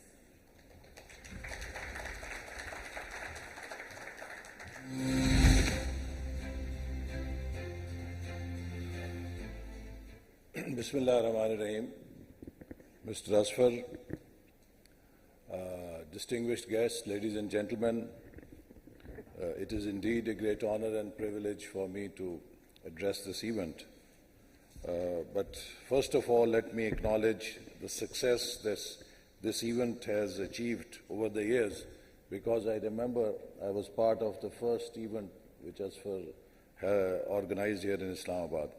So having spoken so much in English and showed to you that Minister Saab can speak English, let me switch to Urdu, because I see media, and through this media I can maybe reach a wider audience outside this hall. سب سے پہلے تو میں مبارکباد دوں گا کہ اتنے اچھی collection Galaxy اکٹھی کی ہے پاکستان کے کارپوریٹ سیکٹر کی، اور ایک بہت ہی جو اپروپریٹ ٹاپک ہے جس کا تعلق بگ ری تھنک سے ہے، اور حقیقت میں ہم آج 75ویں سالگرہ کے سال میں کھڑے ہیں، اور پاکستان بہت دور ہے اس ہدف سے جس خواب کے لیے اس ملک کو حاصل کیا گیا تھا۔ تو اس سفر میں یہ ایک ایسا مقام ہے کہ میرا تعلق جس نسل سے ہے وہ اپنے کندھوں پہ بہت بھاری بوجھ لے کر کھڑی ہے۔ میں نے اپنی سیاست کا آغاز جب کیا تھا تو پاکستان جب حکومت میں پہلی دفعہ آیا تو 50ویں سالگرہ منا رہا تھا، دیٹ واز 1997، اور اس وقت بڑی امید کے ساتھ کہ ہم بھی پاکستان کو جس طرح ملیشیا نے ترقی دی ہے کیوں نہیں ایک ویژن کے ذریعے آگے لے کے جا سکتے۔ تو جب پرائم منسٹر نے مجھے کہا کہ آپ کیا کرنا چاہتے ہیں تو میں نے کہا کہ میں کوئی پروفیشنل کام کرنا چاہتا ہوں، میں ایک روایتی سیاستدان نہیں، تو منسٹری آف پلاننگ سے میں جا کر ایک ویژن پہ کام کرنا چاہوں گا۔ تو we went to Malaysia to study their vision 2020، اور حیرت ہوئی کہ جب سب نے یہ کہا کہ ہم آپ کو کیا بتائیں، ہمارا رول ماڈل تو آپ تھے، ہم نے آپ کو دیکھ کے ترقی کی ہے، تو لہٰذا آپ کو بتانے کے لیے ہمارے پاس کچھ نہیں۔ تو ہم واپس آ گئے، ڈرائنگ بورڈ پہ بیٹھے، ایک بڑی کنسلٹیشن کے ساتھ ویژن 2010 بنایا، لیکن اس تجربے نے ایک بڑی عجیب سی چیز مجھے سکھائی کہ جب بھی ہم پاکستان کی ایلیٹ کے پاس گئے تو پاکستان کی ایلیٹ نے کہا کون سا ویژن 2010، پتہ نہیں 2000 بھی آئے گا کہ نہیں آئے گا، یہ تو بس گیا، ملک گیا، آج گیا یا کل گیا۔ لیکن جب بھی ہم غریب لوگوں کے پاس گئے یا عام آدمی کے پاس گئے تو اس کے پاس خواب تھے اور وہ پر امید تھا کہ ہم ان مشکل حالات سے نکل جائیں گے۔ اور خیر وہ جب ہم نے سفر شروع کیا تو اس کے 2 سال بعد مارشل لا آ گیا اور اس نے وہ ویژن اٹھا کے کھڑکی سے باہر پھینک دیا، اور پھر ہم ایک جنگ میں لگ گئے۔ اور مجھے یاد ہے کہ 98 میں پاکستان کی توانائی سرپلس تھی اور ہم انڈیا کو بجلی ایکسپورٹ کرنے کی بات کر رہے تھے، لیکن ہم نے اس ویژن 2010 میں کہا تھا کہ بیونڈ 2006 پاکستان انرجی ڈیفیسٹ ہوگا، اور اگر ہم نے توانائی کے نئے منصوبے نہیں لگائے تو اس کے بعد بدترین لوڈ شیڈنگ آئے گی۔ لیکن اس منصوبے کو نظر انداز کیا گیا اور نتیجتاً یہ ہوا کہ 2010 کے قریب ہم نے بدترین لوڈ شیڈنگ اس ملک کے اندر دیکھی، جو کہ 2013 میں جب ہم حکومت میں آئے تو 16-18 گھنٹے تک پہنچ چکی تھی، اور حالات یہ تھے کہ آپ کا جو بیٹری ہے یو پی ایس کی وہ بھی چارج نہیں ہوتی تھی کہ بجلی چلی جاتی تھی۔ پھر 2013 میں حکومت میں آئے، پرائم منسٹر نے مجھے کہا کہ آپ نے کون سی وزارت لینی ہے، تو میں نے کہا کہ آئی ہیو انفنشڈ بزنس، اور again I would like to go back to planning, اور ہم پاکستان کے لیے ایک فیوچر کورس بنانا چاہیں گے۔ So then again we carried out extensive consultation, political inclusion, 1000 کی اسٹیک ہولڈرز کی ہم نے کنونشن سینٹر میں کنسلٹیشن کی، business leaders, academician, civil society, everyone. So we came up with vision 2025، اور we set a target that by 2025 انشاءاللہ we will be in the top 25 economies of the world.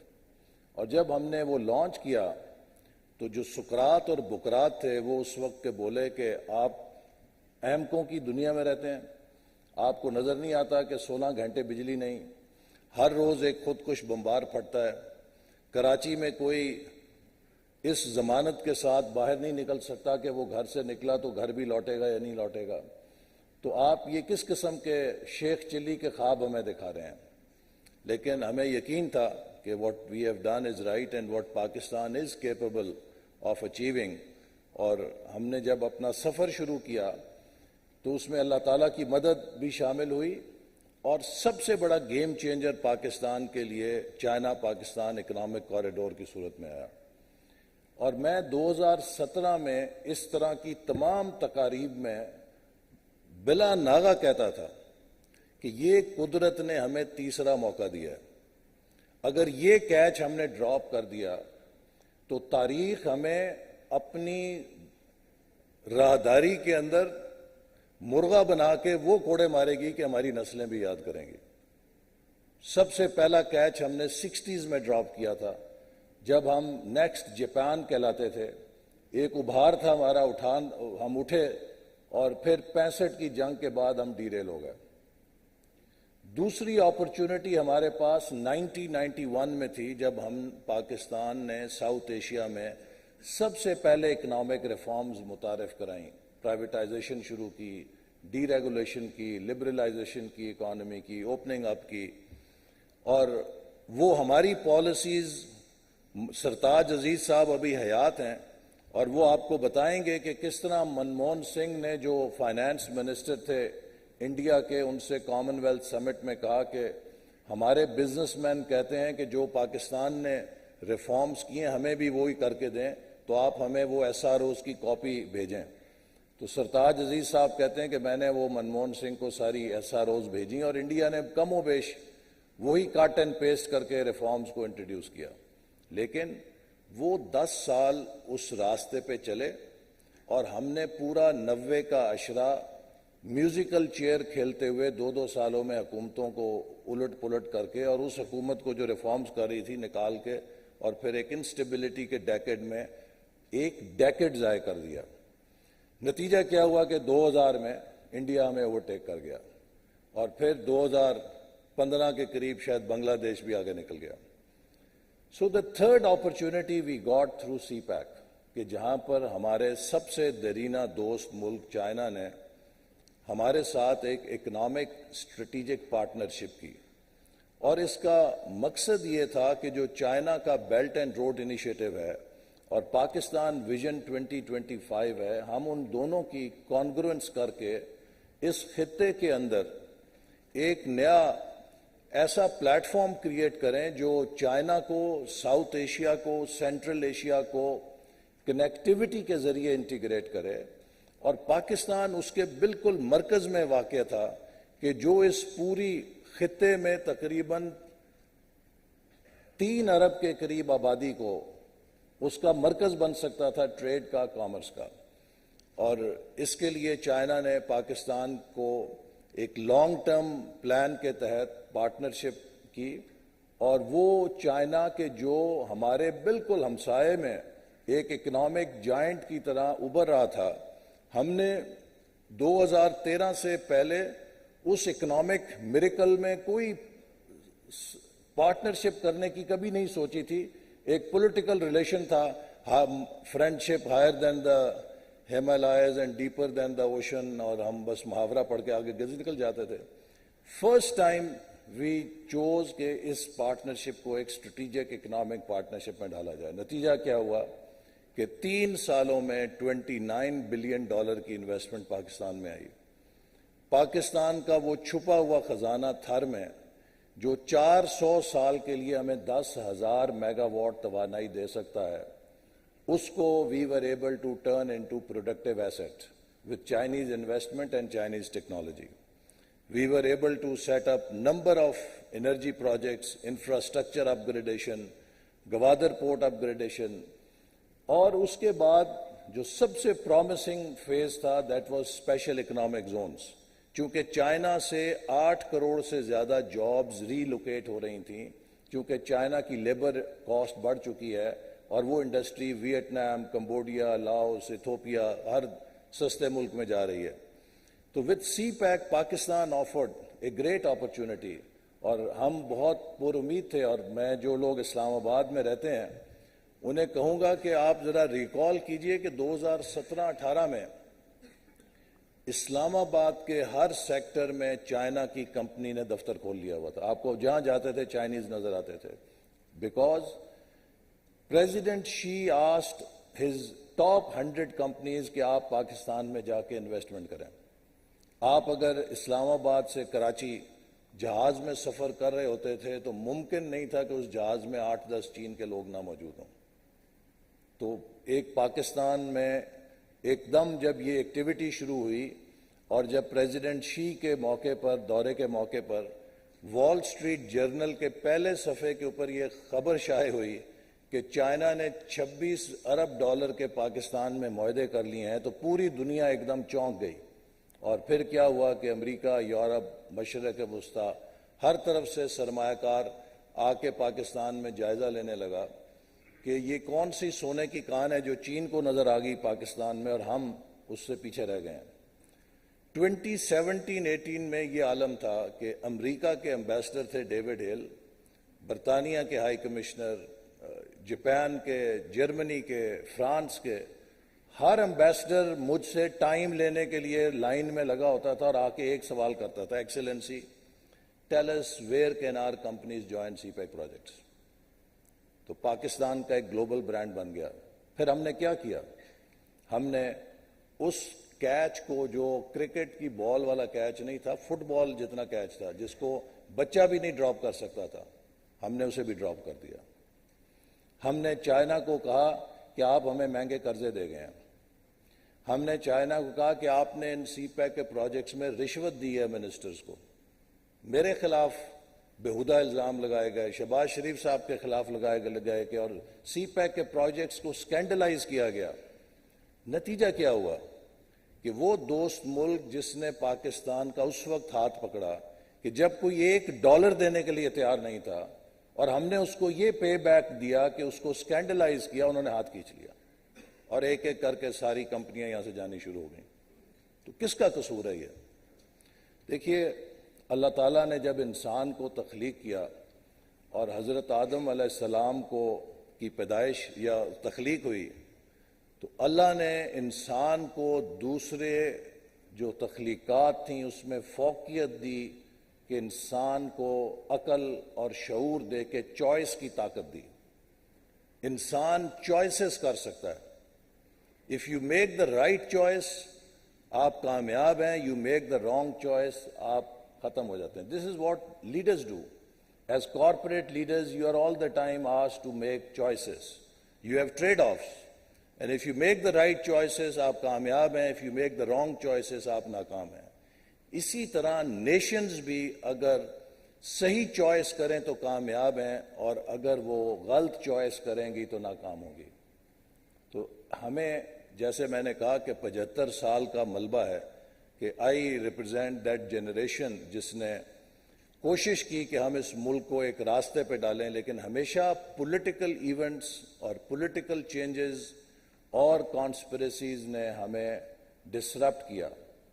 مجھے یقین ہے کہ اگر vision 2010 پر ہم چلتے رہتے یا ویژن 2025 پہ چلتے رہتے، آج ہم وہاں نہ ہوتے جہاں وہ ڈاکٹر صاحبہ ابھی کہہ رہی تھیں کہ بہت انفلیشن ہے اور ریسیشن ہے اور ملک کی جو معیشت ہے وہ ان حالات کے اندر ہے.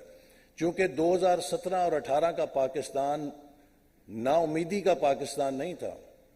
پوری دنیا پاکستان کی طرف متوجہ تھی، ہر طرف سے لوگ یہاں پر آ رہے تھے اور وہ ملک جس میں 16-18 گھنٹے بجلی نہیں ہوتی تھی اس کو 5 سالوں میں ٹرن اراؤنڈ کیا گیا.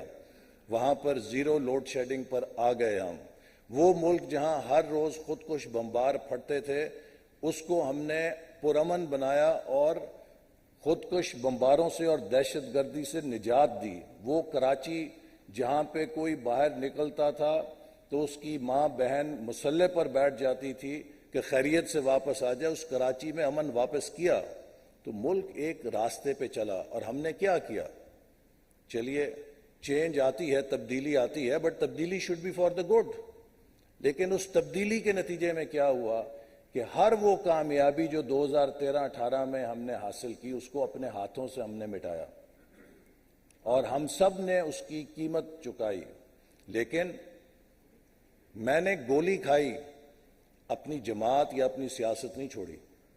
نہ کبھی پاکستان سے باہر جا کر یہ کہا کہ پاکستان کے اندر مجھے گولی لگی ہے. میں نے 2.25 مہینے سزائے موت کے قیدیوں کی چکی میں قید کاٹی ہے. کس لیے؟ کہ ابھی سنڈے کو وہ نارووال سپورٹ سٹی جہاں پہ پاکستان ٹیم میچ کھیل کر آئی ہے، آپ نے نارووال جیسے ڈسٹرکٹ میں اتنا بڑا سپورٹس کمپلیکس کیوں بنا دیا؟ لیکن کبھی میں نے پاکستان سے باہر جا کے یہ نہیں کہا کہ پاکستان میں میرے ساتھ کیا ہو رہا ہے، یہ ہمارے گھر کی بات ہے.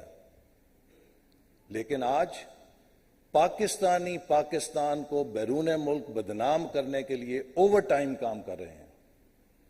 آج صبح مجھے کسی نے ویڈیو بھیجی کہ امریکہ میں جی ڈاکٹرز نے وہ ٹرکس کے اوپر سائن بورڈز کرائے پہ لے کے چلائے ہوئے ہیں کہ پاکستان شاید خدا نہ خواستہ دنیا کا پتہ نہیں کیسا وہ آکوپائڈ کشمیر سے بھی زیادہ برا ملک ہو گیا.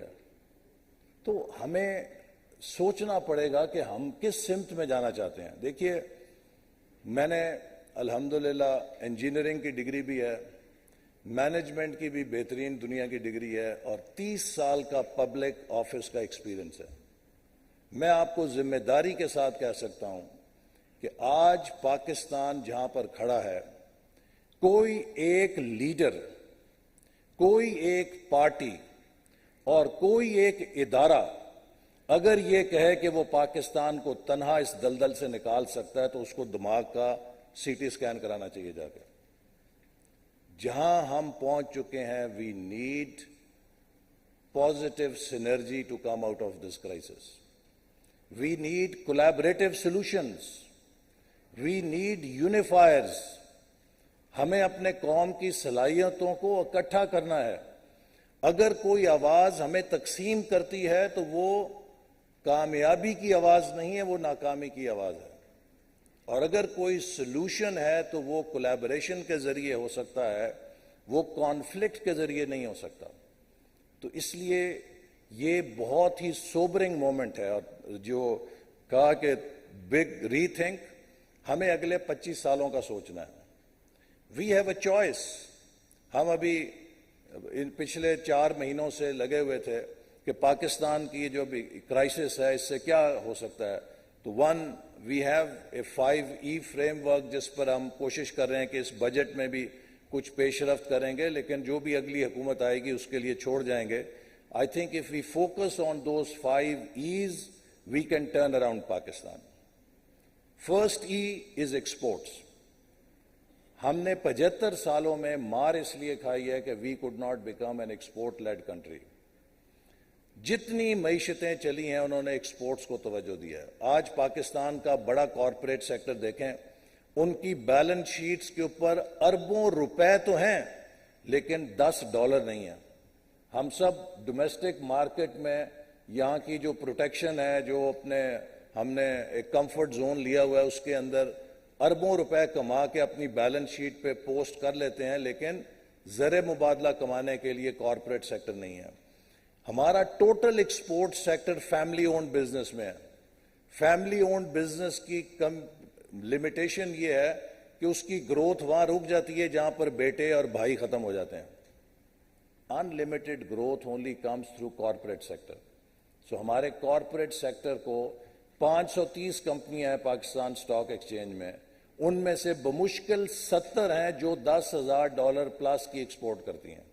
So this corporate sector has to now be reoriented کہ یہ اپنے آپ کو ایکسپورٹ کی طرف لے کے جائے. اور کل میٹنگ میں نے یہی کہا کہ جو ہمارا ٹیکسیشن سسٹم ہے اس میں ہمیں ایک باعث لانا چاہیے کہ وہ کمپنیاں جو ڈالر ارن کرتی ہیں اور وہ کمپنیاں جو روپے ارن کرتی ہیں ان کے اندر تفریق کرنی چاہیے، تاکہ پورا ملک اور خاص طور پہ پھر SME سیکٹر کو بھی ہم ایکسپورٹ کی طرف لے کے جائیں.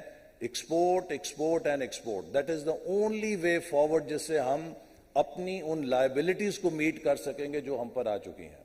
تو اس لیے پہلی جو E ہے دیٹ از آن ایکسپورٹس، کہ کس طریقے سے ہم اپنے ایگریکلچر کو، اپنی مینوفیکچرنگ کو، اپنی IT کو، کس طریقے سے ہم اپنے منرلز کو اور کس طریقے سے اپنے مین پاور ایکسپورٹ کو ٹوٹلی الائن کریں، اس سے کہ پاکستان لیپ فراگ کرے اگلے 10 سالوں میں. Our future depends how long will it take for us to go from $32 or $30 billion to $100 billion export, whether 5 to 7 years or 12 to 15 years. So that is where we need to have an export emergency. Number 2, Pakistan. جیسے آپ نے سنا کہ digital revolution ہے، paradigm shift ہو رہے ہیں، اور اس میں جو ڈیجیٹل انوویشن اور ڈسرپشن ہے، it's going to change everything. In 2017-18 under Vision 2025, we set up 4 national centers. National Center for Artificial Intelligence, National Center for Cybersecurity, National Center for Big Data Cloud Computing, and National Center for Automation and Robotics. And in last 4 or 5 years, these centers have at least taken Pakistan 10 years ahead. اگر وہ وہاں پہ نہ ہوتے تو ہم شاید بہت ہی پیچھے ہوتے. And they have done phenomenal work. لیکن ابھی بھی ہم بہت کرنا باقی ہے. تو اسی لیے we have also set up a national task force on artificial intelligence کہ کس طریقے سے ہم اس کی اڈاپشن بزنس میں, گورننس میں اور لرننگ میں اور ہیلتھ میں اس کو اڈاپٹ کر سکتے ہیں اور دنیا کے ساتھ چل سکتے ہیں. سو ای پاکستان از این ایریا جہاں یوتھ پاپولیشن جو ہے پاکستان کی, if empowered digitally, can put Pakistan on information map of the world in next 5 to 10 years. So that is our second E. Third E is environment. یہاں پر آپ سب جب حالات کا ذکر کرتے ہیں تو مت بھولیں کہ اس سال پاکستان نے بدترین کلائمیٹ ڈیزاسٹر کا سامنا کیا ہے. جو معاشی صورتحال تھی, اگر اس میں کسی اور ملک پہ $30 ارب کا یہ بم گرتا تو شاید وہ کولیپس کر جاتا. تو یہ کوئی معمولی بات نہیں ہے کہ اتنے بڑی ہٹ لینے کے بعد بھی ہم الحمدللہ کھڑے ہیں اور رفتہ رفتہ سٹیبلائزیشن کی طرف جانے کی سفر کو جاری رکھے ہوئے ہیں. اور انشاءاللہ امید ہے کہ IMF کے ساتھ جب معاہدہ فار نارملائی اس کا ریگ ہوتا ہے باقاعدہ اعلان, تو اور اسٹیبلٹی آ جائے گی. لیکن $30 بلین کی ہٹ ایک چھوٹی ہٹ نہیں تھی پاکستان جیسی اکانومی کے لیے. ہم نے اس کو فیس کیا, لہٰذا یہ آنے والے وقت میں بھی ہمیں پریشان کریں گی. تو اس لیے انوائرمنٹ میں ہماری فوکس ہے water security and food security, because یہ جو موسمیاتی تبدیلیاں ہیں یہ آپ کے پورے ایگریکلچر کو متاثر کریں گی, یہ پانی کے نظام کو کریں گی. ہم نے نیشنل فلڈ پروٹیکشن پروگرام شروع کیا ہے جو 2017 میں ہم نے اپروو کیا تھا, لیکن 4 سال اس پہ عمل نہیں کیا گیا. اب اس کو اپ ڈیٹ کر کے دوبارہ اس پہ ہم شروع کر رہے ہیں تاکہ پاکستان کی فلڈ مینجمنٹ کو ٹھیک کریں, اور اسی طرح سمارٹ ایگریکلچر کی طرف جائیں تاکہ ہماری ایگریکلچر سیڈز اور پروڈکشن ویدر چینجز کے ساتھ الائن ہو. چوتھا ای انرجی کا, کیونکہ ہمارا ایک میجر چیلنج ہے فاسل فیول کی ڈپینڈنس کی وجہ سے امپورٹ بل بہت زیادہ ہے. So how do we go towards renewables اور how do we make our energy affordable. یہ جو ہمارا سرکولر ڈیٹ ہے اور لیکیجز ہیں, اس میں خرم صاحب بہتر آپ کو بتا سکتے ہیں, کیونکہ دیٹ از دا کی کہ ایک viable energy sector, affordable energy اور renewable energy will hold key for Pakistan's future. So that is the 4th priority area. The 5th priority area is equity and empowerment. کہ کس طریقے سے ہم ملک کے اندر جو ناہمواری ہے اسے ختم کریں, چونکہ اس وقت ہمارے ملک میں ان ایکوالٹی اتنی زیادہ ہے کہ جو ہم اسلام آباد یا کراچی میں بیٹھ کے تصور نہیں کر سکتے. لہٰذا اس کے حوالے سے education, health and population control are 3 major drivers جس کو ہم چاہتے ہیں کہ انٹروین کریں. اور ساتھ ہی پہلی دفعہ ہم نے ایک پروگرام شروع کیا ہے for 20 poorest districts of Pakistan, کہ ان کی جس طرح افرمیٹیو ایکشن ہوتا ہے کہ ایک ایکسلریٹڈ ڈیولپمنٹ کے پروگرام کے ذریعے, جس میں 20 میں سے 11 ضلع بلوچستان کے اندر ہیں جس میں اتنی پاورٹی ہے. تو وہ 11 بلوچستان کے, تقریباً 4 سندھ کے ہیں اور 5 سندھ کے ہیں, پھر 3 KP کے اور 1 پنجاب کا. تو یہ 20 پورسٹ ڈسٹرکٹس کو ٹارگٹ کر رہے ہیں کہ اگلے 5 سے 7 سالوں میں ان کو ہم نیشنل ایوریج کے قریب لے آئیں اور اس طرح ناہمواری ختم کریں. So this is like a 5E framework جس کو ہم کوشش کر رہے ہیں, اور ایک اس کے اوپر عمل درآمد کے ذریعے آئی تھنک پاکستان اگلے چند سالوں میں ٹرن اراؤنڈ ہو کے ایک اسٹیبل پلیٹ فارم پہ آ سکتا ہے. اس کے بعد we have to have a long term view. 2035 out لک ہم ایک رپورٹ جاری کر رہے ہیں جس میں we will present before the nation what is the choice. اگر آپ بزنس ایز یوزول پہ چلیں گے تو پاکستان کو $1 ٹریلین اکانومی بننے کے لیے 2060 تک انتظار کرنا پڑے گا.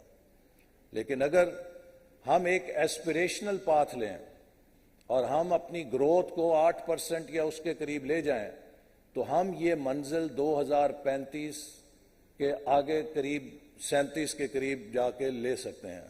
سو اگلے تقریباً 12-13 سالوں میں we can be a $1 trillion economy, and if we continue that momentum by 2047, when we will be 100 years, we could be a $2 trillion economy.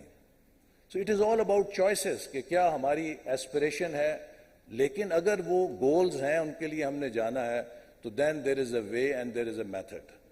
We have to ensure continuity of policies. کسی ملک نے ترقی نہیں کی جہاں پر policy کو 10 سال کا continuity کا پلیٹ فارم نہیں ملا. ہمارا ہمسایہ ملک ہے, بی جے پی کانگریس کی 10 سال حکومتیں نہیں ہیں کم از کم, لہٰذا ڈیکیڈز آف کنٹینیوٹی سے وہ اکنامک پالیسیز نے کامیابی دی ہے. لیکن اگر آپ T20 کھیلتے رہیں گے اور یہی میوزیکل چیئر چلاتے رہیں گے اور ملک کے اندر افراتفری رکھیں گے اور فکشن کے اوپر زیادہ یقین رکھیں گے فیکٹ کی بجائے, تو دیکھیے آج کی دور کا سب سے بڑا جو کیچ ہے وہ ہے سائبر ڈیلوژنل ریالٹی.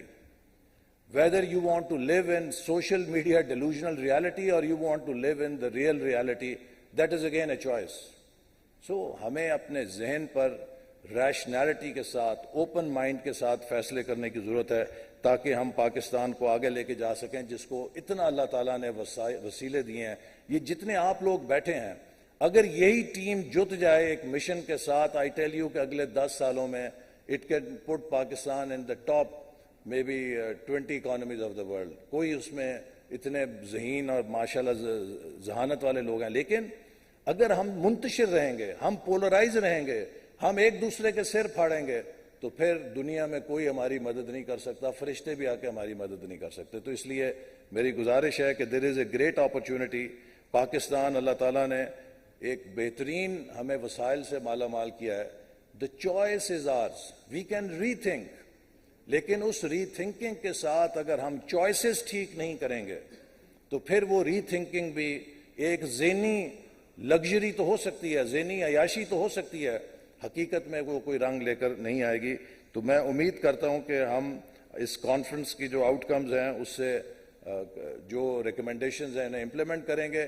اور last message to all of you is کہ we have also launch champions of reform programme, تاکہ پاکستان کا ہر پروفیشنل جو سمجھتا ہے کہ میں کہیں کنٹریبیوٹ کر سکتا ہوں, اس کو حکومت جوائن کرنے کی ضرورت نہیں ہے. He or she can become part of the network. You can play a role as an advisor, you can play a role as an enabler, you can play a role as evaluator of programs. آپ کچھ کرنا چاہتے ہیں, حکومت آپ کو facilitate کرے گی. I think time has come کہ ہم ان تمام پاکستانیوں کو نیٹ ورک کریں کلیکٹیولی, وہ جو بھی ہیں, جو بھی خیالات ہیں ان کے, لیکن پاکستان ہماری کامن میراث ہے, مشترکہ میراث ہے. اس کے لیے ہم اپنی آئیڈینٹیٹیز کو ایک سائٹ پہ رکھ کے جو پروفیشنل ہماری کیپیبلٹی ہے اس کو ایک جگہ مجمع کریں. تو مجھے یقین ہے کہ وہ اجتماعی صلاحیت اتنی بڑی ہے کہ یہ مسئلے سارے اس کے سامنے بہت چھوٹے ہو جائیں گے. اور اقبال نے جو کہا کہ زندہ دل سے نہیں پوشیدہ ضمیر تقدیر, خواب میں دیکھتا ہے عالم نو کی تصویر, اور جب بانگے اذاں کرتی ہے بیدار اسے, کرتا ہے خواب میں دیکھی ہوئی دنیا تعمیر. تو اب دنیا تعمیر کرنے کا وقت ہے, آئیے مل کے اس کے لیے کام کریں. پاکستان زندہ باد.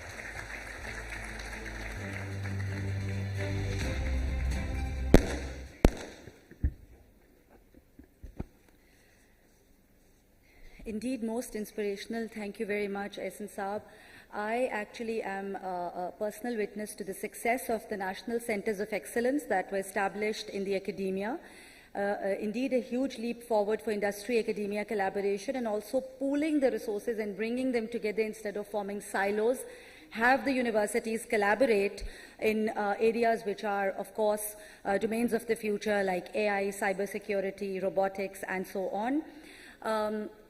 So the program that you have mentioned in the end is of particular interest, and most surely the Ministry of Planning is, of course, the owner of the big rethink at the national level to drive economic growth, whether it's in manufacturing, energy, agriculture, technology, and of course the movers and shakers of the corporate sector, of the industrial sector, the intelligentsia, the entrepreneurs, the academia, all of them stand right behind you in this mission. So with this, I'm going to introduce the last speaker of the inaugural session. Guest of honor, Mr. Khurram Dastagir Khan, Federal Minister for Power. He's served in several ministries prior to this appointment, including Ministry of Commerce, Ministry of Defense, and Ministry of Foreign Affairs. He has served as Minister for Commerce from 23 to 2017, as Defense Minister from 2017 to 18, with an additional charge of Minister for Foreign Affairs. He was also given the portfolio of, Federal Minister for Power in April 2022. With this, sir, I request you to please deliver your address.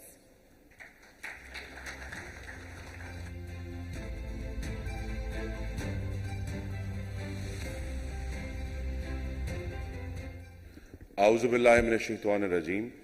Bismillahir Rahmanir Rahim. My distinguished senior colleague, Minister for Planning, Professor Hassan Iqbal, Excellencies, ladies and gentlemen, distinguished intellectuals, I'm absolutely delighted to be here this morning to participate in this big rethink. And of course, it's a very difficult act to follow the insights of Professor Hassan Iqbal, who gave a very inspiring address here. But I do have one counter to his. I also have Allama Iqbal to throw at you, which I think is appropriate for the big rethink. Allama Sahab says, "Teri dua se qaza to badal nahi sakti, magar hai isse ye mumkin ke tu badal jaye. Teri dua hai कि हो तेरी आरजू मुमकिन, मेरी दुआ है तेरी आरजू बदल जाए." ये जो आरजू बदलना है, this is the big rethink. We have to really rethink what we desire for our country, because all the easy insights have been achieved, all the easy solutions have been proposed, and somehow they are not working. So in the 76th year of Pakistan's founding, we are still at this impasse.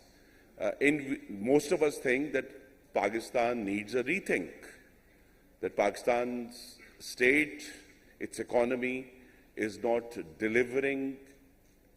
Yes, it is delivering for a small substrata of the elite, but for most of the 240 million people who have been counted in this year's census, it is not delivering. So what do we do? So the first rethink I have to offer is the rethink that was forced upon us, the government of Pakistan, last year by Russia's invasion of Ukraine. Essentially, Pakistan has had, if you think about it, three distinct phases of energy sources. So the first is late 60s and 70s with the large hydel dams that we built, Tarbela and Mangla, and the hydel electricity was the principal source and foundation of our electricity production. But that proved to be insufficient, or again, perhaps because of the state's different challenges, we were unable to expand the hydel. So in early 90s, we went to this new IPP mode in which we invested, private sector came in for the first time and invested in thermal energy, which is oil-based. So it's diesel oil or furnace oil, because at that time, oil was cheap, easy to import. So we went ahead, and so early 90s, we went into this IPP thermal-based electricity production. And then, of course, that proved to be insufficient by the first decade of this century.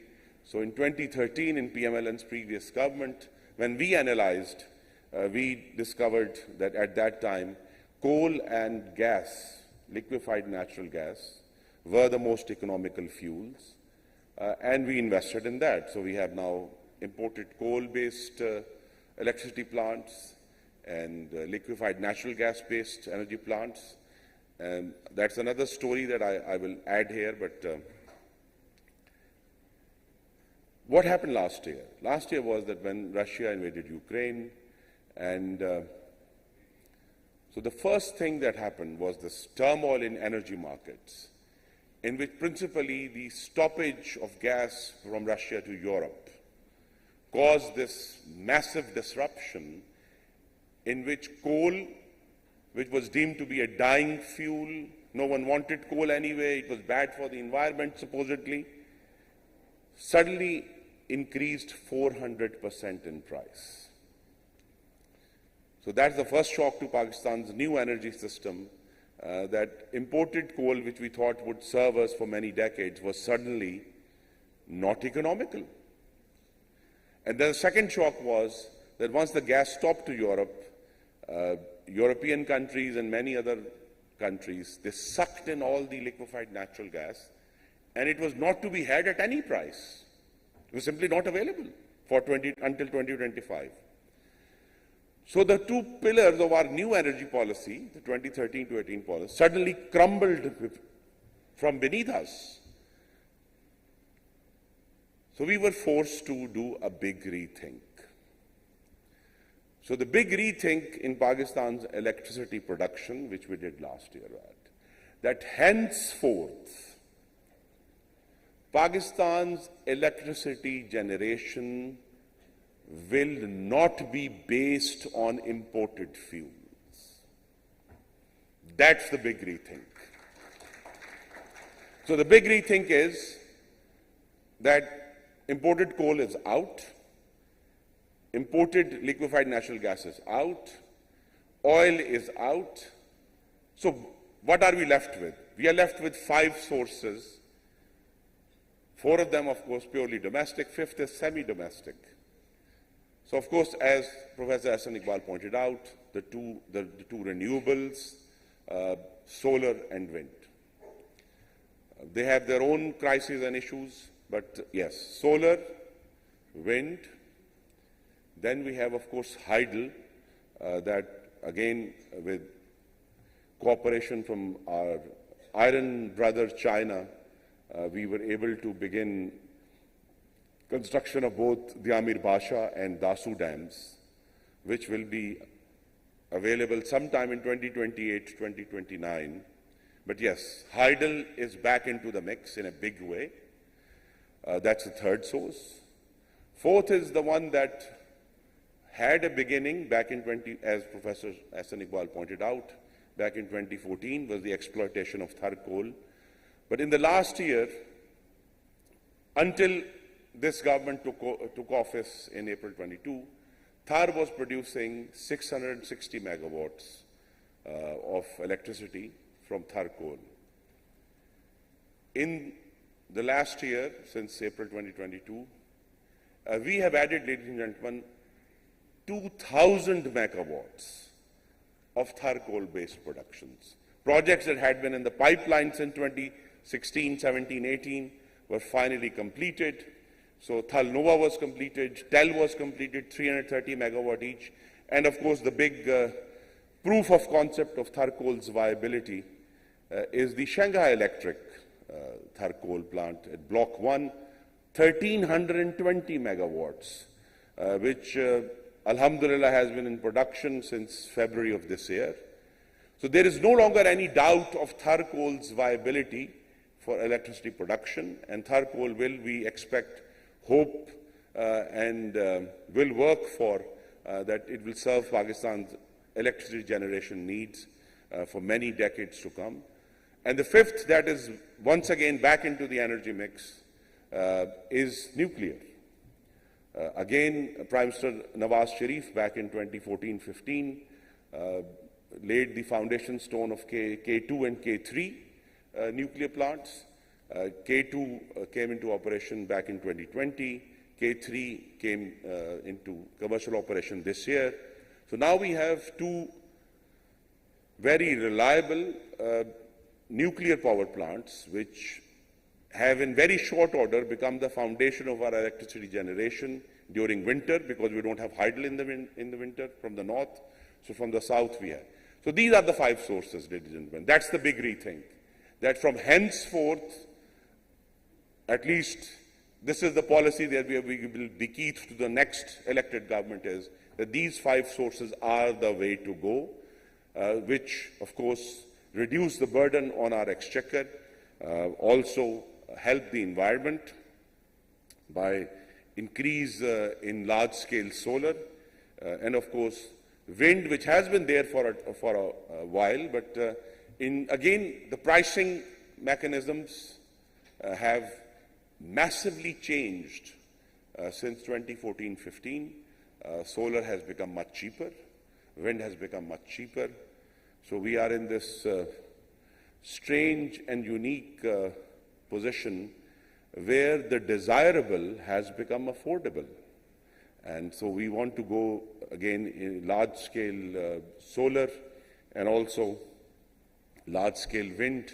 We have, of course, a well-known corridor in Sindh, in Jhampir, but also we have corridors in central North Punjab and also parts of Balochistan, which are there to be exploited.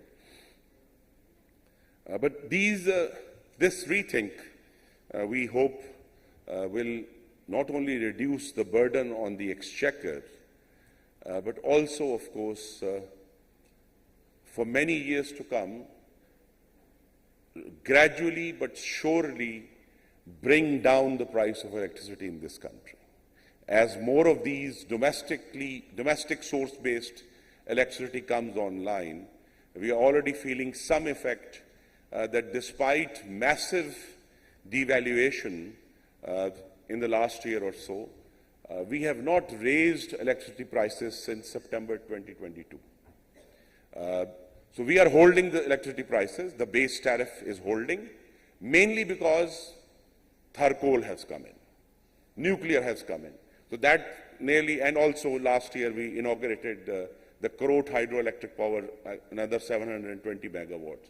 So the injection of new domestic-based electricity has allowed us to hold the electricity prices since September 22, and we hope to hold them, barring some unforeseen disasters, nauzubillah, so this will continue to, and some of you who, of course, a lot of us read our electricity bills very carefully and minutely, you will have noticed that during most of this winter, the fuel price adjustment was negative. We actually returned money to the consumer, precisely because we were able to hold these domestic-based electricity to the maximum and thereby reduce the burden on the consumer. So yes, in electricity generation, there has been a big rethink, and we hope that whatever government the people of Pakistan will elect in the next elections will continue this policy because it makes sense. I have so much more to say on electricity, but I have some other issues to add on the big rethink. The first rethink is that we have to prepare for some creative destruction. It is very clear that the current structures of our governance and the current structures of our economy, while benefiting a few, are not delivering. I mean, one small electricity-related issue is, and of course I'm asked this question so frequently, we have a lot of electricity generation capacity which is old, which is inefficient.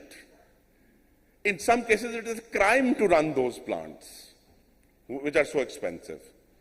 But yes, in parts of the summer, we run them when the demand rises. So what does one do to these plants? We have to phase them out, which will require, of course, some political courage. Jobs are involved. There are some regional sensitivities also. But we have to phase out what is no longer economical for our country, which is no longer delivering for our country. Similarly, we have to do a rethink, and of course this forum is perhaps an appropriate one, is to see how we can open our economy to the rest of the world. Although it may not seem like it, but Pakistan is a massively overprotected economy. And we have to really think about, both government and business, of how to open ourselves up so that we get new systems of management, so we get new technology, and of course, by doing so, create reasonable and productive jobs for our young men and women who are coming into the job market in millions each year. So this open economy should be part of the big rethink that this very distinguished audience will be pondering today and tomorrow. The second rethink is, and maybe it is not a rethink or just a reaffirmation, is that the experience of 2013 to 2022, let's not add this government that took office in the experience of 2013 to 2022 should lead us to rethink that this old nostrum that democracy doesn't work in this country should be thrown out. Because as Professor Hassan Iqbal said, I want to repeat this, between 2013 to 18, the government of Prime Minister Nawaz Sharif and then Shahid Abbasi solved the 4 issues that we inherited at the beginning of our government in 2013. Namely, we fought terrorism, prevailed. We brought peace to Karachi, prevailed. We brought CPEC to this country, prevailed. And ladies and gentlemen, the crippling energy shortages that we inherited in 2013, we prevailed over them, both in electricity and gas generation. And that was an elected government. To say that this democracy doesn't work in this country has now, in my view, been proven wrong. And there was a 5th part, since it's so much in the news, and most people tend to forget it. Then 2013 to 16, the government of Prime Minister Nawaz Sharif completed an IMF program which was unique in Pakistan's history. Then each year, inflation decreased and growth increased. Each year. So in 2013 to 14, 14, 15, 15, 16, each year inflation, in fact 15, 16, if some of you can imagine or recall, probably one of the lowest inflation rates in Pakistan's history, 2.8%. So facts say that whatever our views about politicians, they delivered. But then there's a second lesson of 2018 to 2022. 13 to 18, democracy works. 18 to 22, hybrid regime doesn't work. So there are lessons to be drawn as we go forward toward this big rethink. Similarly, and that's my final submission to this distinguished audience, we have to rethink our foreign policy, which seems to me that it's stuck in the 1980s. The world has changed massively and will change. So the Cold War ended, US and Western countries are out of Afghanistan. The West versus China dialectic is heating up each year. So yes, it is a tightrope, but we have to rethink our foreign policy, and all the old comforting nostrums have to be thrown out. So my regrets that I'm throwing out more questions and answers, but I'll leave you with this hope expressed by Thomas Paine 250 years ago, is that we have to believe, as Paine said, that we have it in our power to begin the world over again. So this is the belief that we have to have in ourselves, despite whatever the external challenges. Belief as a nation, belief as a republic, that yes, this is bad and that is bad, yes. But we have to have the belief that this, and again, if I might recall Abraham Lincoln at Gettysburg, that maybe the events of May 9th will lead us to this positive outcome, as Lincoln said, that this nation will have a new birth of freedom, ladies and gentlemen. So if we have the belief in ourselves to do so, and have this new birth of freedom, and belief in our democracy, I think we can not only endure, but we shall, inshallah, prevail. Pakistan Pandavad.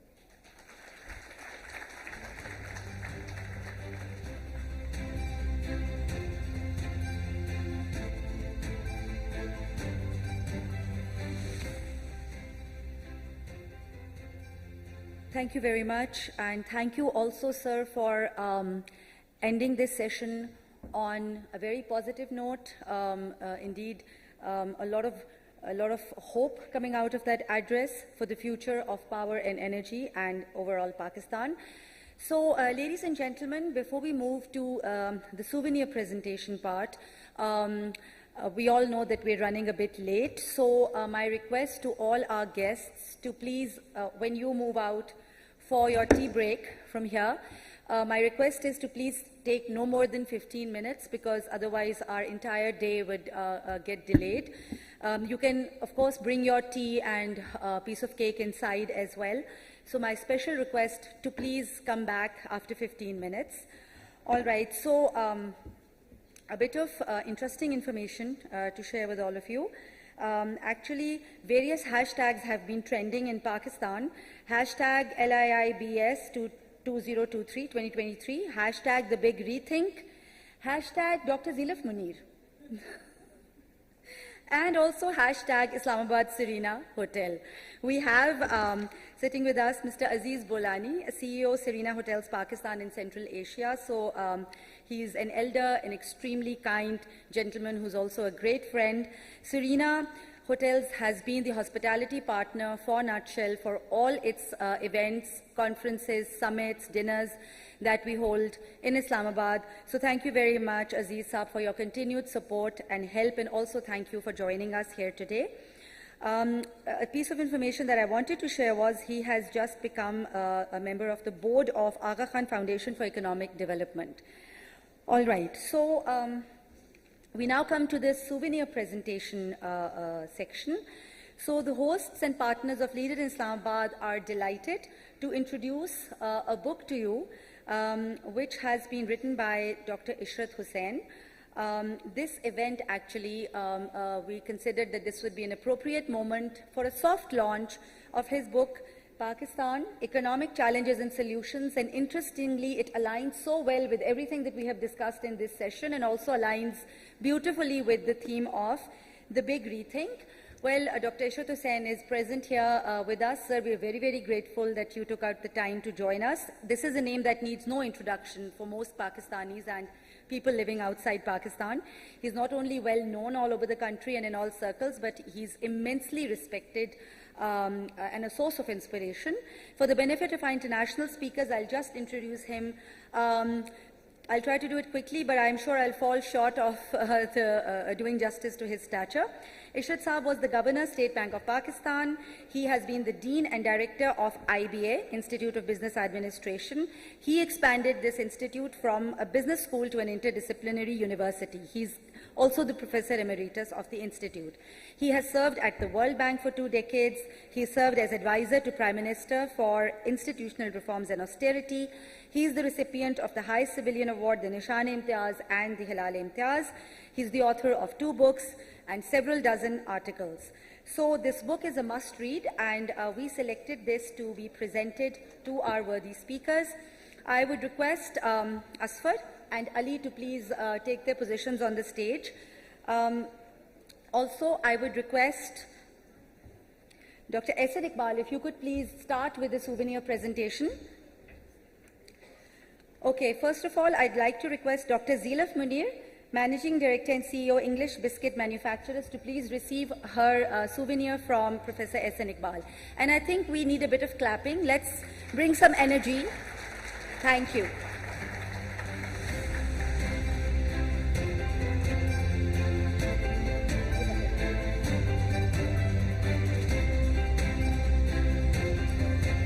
Now I'd request Mr. Faisal Rahman, Managing Partner, Middle East Soft Bank Investment Advisors, please receive your souvenir. Oh, please, we can do a little better with the clapping. Thank you. Thank you.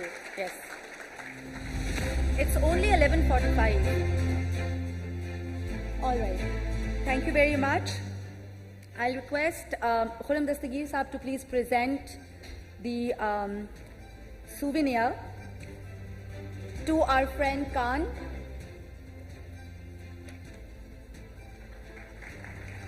Khan, if you could please move over to where Mr. Dastagir is standing to receive your souvenir.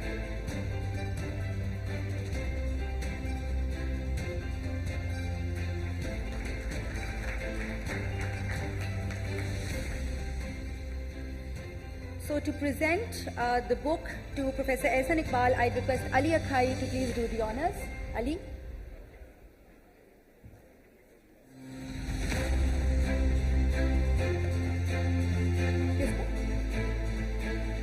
Dr. Ishrat, we would be honored if you could please join us on the stage.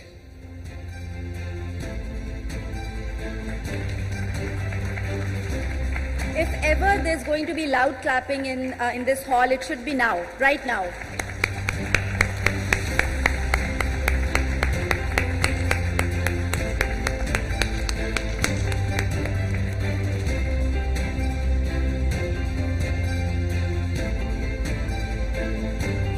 Mr. Riyaz Khan, if you could also please make your way to the stage. Riyaz Khan, President and CEO, Engro Corp. Riyaz, I'd request you to please present the book to Mr. Khurram Dastagir.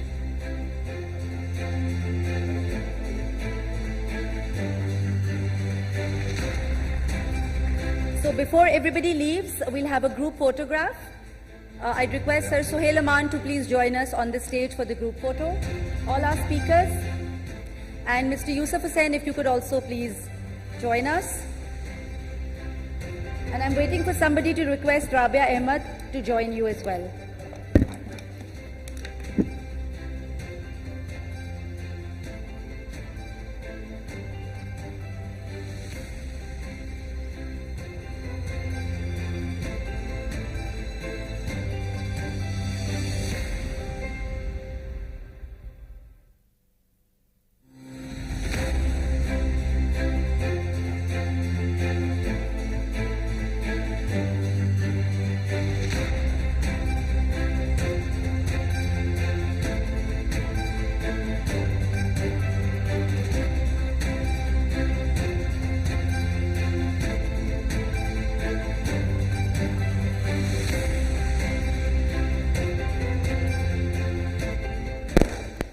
So now you have time for a quick, as the British say, cup of tea. So please go and get your tea, your cake, your biscuits, and come right back. You have 15 minutes, ladies and gentlemen. Thank you for being a wonderful audience to session 1.